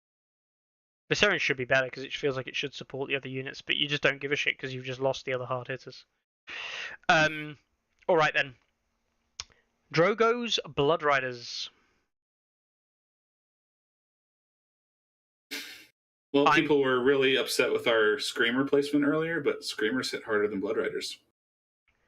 I am just going to straight up say, I think Drogo in Flayed Men is a better unit. Oh, of course. Yeah. I rarely see a position, and here's why. Warcry does not help their own damage output. Yeah. Because if you compare them with Flayed Men, talking about Drogo, the reason you want a vulnerable is to force through wounds against a unit you wouldn't otherwise wound or do more damage. But you're Drogo. You did a wound anyway. You don't give a shit. Like, they're taking a panic test. It's guaranteed panic test on anything in the game that you attack. Anything. And then you're like, oh, but I had a panic token. Yeah, so you made like a 4+ morale. A 4+ morale. I'd much rather it be a guaranteed 7+ -3+1, sorry, for like a 7+1 wound, than a 4+ with a reroll. Like, I'm sorry, but Flayed Men are just better than Drogo's Blood Riders. Sure, Warcry can support something else, but I'm just going to say it straight up. If they need something offensive added. Well, if you're taking Drogo as a support piece for something else in your list, then what the fuck are you doing with Drogo Commander? Because Drogo Commander is entirely about Drogo putting in work. Yeah. You're actively saying, I'm going to play my list badly to make my list function. To which point I just say, well, make a better fucking list then. I think, and it seems ridiculous, I know that Carlo's been running Blood Riders more often. I know he ran them in the US. I think the Blood Rider combo list that he ran with the Flame Men is actually straight up worse than his veteran inclusion. And I'm going to straight up put Blood Riders down here. Oh. I think they're a bad unit. I think they're a bad unit. They're survivable. They were too survivable when they had Fueled by Slaughter. Yep. I think we can agree that was right that went away. They need something offensive. Yep. The actual crazy thing, and this is kind of like where I sit with it, because Drogo and the +1 wound, Drogo's Blood Riders, 7 dice with +1 wound takes them to an 8 wound output, and against most units a panic fail because there's no increase in damage in Targ, takes it to an 11 wound attack. I know, factually, I can put a unit in front of Drogo and it will never die in one attack. Ever. And that's a problem. And in Crit Blow with Blade Men, it can die. I cannot. Presence. Exactly. I cannot guarantee that my unit is going to survive. Yep. If I can guarantee that a unit is going to survive, and this is how I like play a lot with Free Folk, I know that I can stick a unit of Wardens in front of Drogo and it's going to buy me time. I know that. Factually, it is going to happen. I think and Wardens you can play in front around of, it. Yeah, you can make. You know, stick them in front of most things. Wardens should buy me time, but it's a guarantee. That's a problem. That is a big problem. I think if Drogo Blood Riders ran 8 dice, and like an 8-6 or even an 8-7, that might genuinely be enough to make me warrant them over Flameman. Big shame. Big shame. Big sad. And then Drogo Dothraki veterans. They're good. They suffer a little bit in the auto hit meta. I'm going to rate them situational in that sense. They do need something like Jorah support. They're very close to being up here. Yeah, they can get volume attacks out. Yeah. I think Dothraki veterans are very good. And I think that specifically, if I talk about like the target. Are they 4+ to hit on the ranged? Yes. Okay. And losing the rerolls from Battle Ender. Yeah. Okay. Yeah. So you have to generate the rerolls with Jorah. Which is why, I said it the other week, right? I like the Jorah combo with veterans because it's a telegraphed combo, right? It's a combo that's good, but allows counterplay. And as a result, you can get precision on the ranged attack, can't you? Yeah.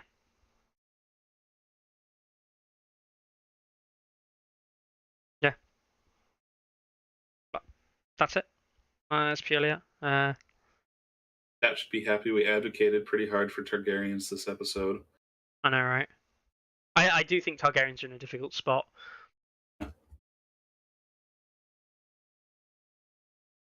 Yeah, and then saying you aren't rating specifically made combos, but Jorah is basically a staple. Again, I think that's what bumps it from good to situational. Yeah. Is that the unit alone isn't necessarily good on its own, but the combo is there, and it's an obvious combo. It gets used all the time, but the unit itself needs it to work. You can't just put veterans in a list and it'd be amazing. Although I do think veterans are pretty damn good. Yeah, if for nothing else, they get to attack twice. Yeah. Ranger Hunter. There we go. 3 more tier lists done. Nearing 4 hours. Jesus Christ. Yeah, I can't believe we did 6, 7, and 8. I know, right? Definitely should have done that in more than one episode. But rip, I'm an idiot, and I don't care about my life apparently. So, we'll round that up here. Kurt, have you got any kind of like things you wanted to discuss or anything that extra you wanted to go through today? Oh my goodness. We had a tournament in Kansas City, and it was decent. That's a first place got a pretty cool mug or stein, like Game of Thrones themed. I should have taken a picture. I didn't. I'm sorry. And then we're having a mini con 18th September, which will be like thematic battles. So we're gonna do 2v2s. We'll have the battle at the wall, so 2 Free Folk players versus 2 Night's Watch players. And then we'll do the battle of the Blackwater, so 2 Lancer players versus 2 Baratheon players. And nice. We'll have unique win conditions. So like, you get a victory point if you batter down the Mudgate, or you get a victory point if the Hound is still alive at the end of the battle. Are you going to do like a wildfire trick with Tyrion, then the Hound automatically runs away, so you have to like weigh if that's worth it for you or not. Are you going to do the thing where like there's a Stannis side Battle of the Blackwater, like there's a Stannis side Baratheon player, and then there's a Highgarden player, like on the same team, like to try and represent the Garland Tyrell tile resurgence? Right.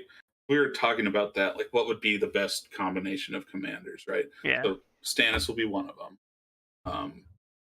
And then maybe Davos. Okay. And then on the Lannister side, it's like, okay, do we do Tyrion and then Tywin? Because Tywin doesn't show up till the end with. Oh, you've got to do Tyrion and Joffrey, surely. I'm thinking Tyrion and Joffrey. Yeah. And then, like maybe there will be like some units off to the side that'll be Tywin's army with like a couple riders of Highgarden mixed in, maybe. Okay. Love to hear it. Obviously, send me pictures. I'd love to see stuff like that. So I really hope that goes well. And obviously, congratulations to the winner of your event as well. I am Funafuti, who won with his Night's Watch. He just started playing like 2 months ago, and he has meteorically improved as a player. It's been a sight to behold. He beat me, and Night's Watch. Yep, with Flayed Man. But no, all credit to him. He played a great tournament. So good stuff. Awesome. That's what I like to hear. All right then. Other events coming up then. Let's have a little look. Yeah. We've got coming up this weekend Kazan Autumn Havoc. That'll be happening in Kazan, which is, I believe, Russia nowadays. I don't think it's Ukrainian. Kazan in Russia. We've got an event happening in Krom. They run quite a few events. That's in Gdansk, Poland. We've got an event in Reno, Nevada. And great to see that. A small event there in Game Castle. An event happening in Valencia, Spain. The Tourney of Valencia 20-player event. That'd be quite interesting to watch. And one happening in Pescara, Italy. Interesting. Another Italian group popping up. Love to see it. We've got Reckon Thron on Sunday with no details. Mystery event. And I'm probably, I think, attending this event in Redcar, near me, in the UK at Gaming Figures. A small event there. So a small event. I think they've got 17 players last I checked signed up. So I'll probably be going to that one as well. So that's 1, 2, 3, 4, 5, 6, 7 events happening this week. And this weekend, obviously, the ongoing Adopticon ELO event is still going on. All the various other things. Are you playing in the ELO? I'm not playing. No, I've donated, but I don't really enjoy playing on TTS that much. Nothing against, all the work that Bartender did. Set up a great system. I prefer playing in person. Nothing wrong with that. It's like how I like to do it. So. Hey, a lot of the guests, Jasper and the likes of that, they all prefer it, and there's nothing wrong with it. The in-person gaming cannot be replaced. Yeah. Another note, just quickly on behalf of Elite Teddy, there is, I believe, 1 or 2 tickets up for grabs. 4 tickets on the LGT up for grabs, going up in the web store tomorrow. I will drop the link in chat. If anyone wants to get a ticket to the LGT and doesn't have one, there are 4 tickets going up on sale tomorrow. Are you guys outside those 4 tickets? Are you guys sold out? Yeah, basically. How many did that put you to, wise? 124. We've put 4 out because we want to have a small window of extra sales. We're expecting a couple more dropouts. So we're actually expecting slightly less than that, probably. We'd like to get 128. The important thing for us is 128 on the day. So, if we can sell a couple more tickets, we'll be very much happy to feel that we'll be on 128 on the day. Which will be amazing. Largest event ever for Song of Ice and Fire. And we'll see if the event in Bordeaux in France can top that. We'll see how that ends up going. So Brits versus the French. I know, right? Tale as old as time. We will talk about that. Obviously, the run-up to the LGT is it's this month, basically the end of this month. So I'll start doing prep and stuff for that as well, playing a few more games, just thinking about the game a lot more, getting games in, stuff like that. Are you playing in the LGT? I am playing in the Invitational and in the main event. Okay. So I'm going to be playing 4 games, 3 games, 11 games over 3 days. Carlo's not playing in it. He's running. Full-on runner. Yeah.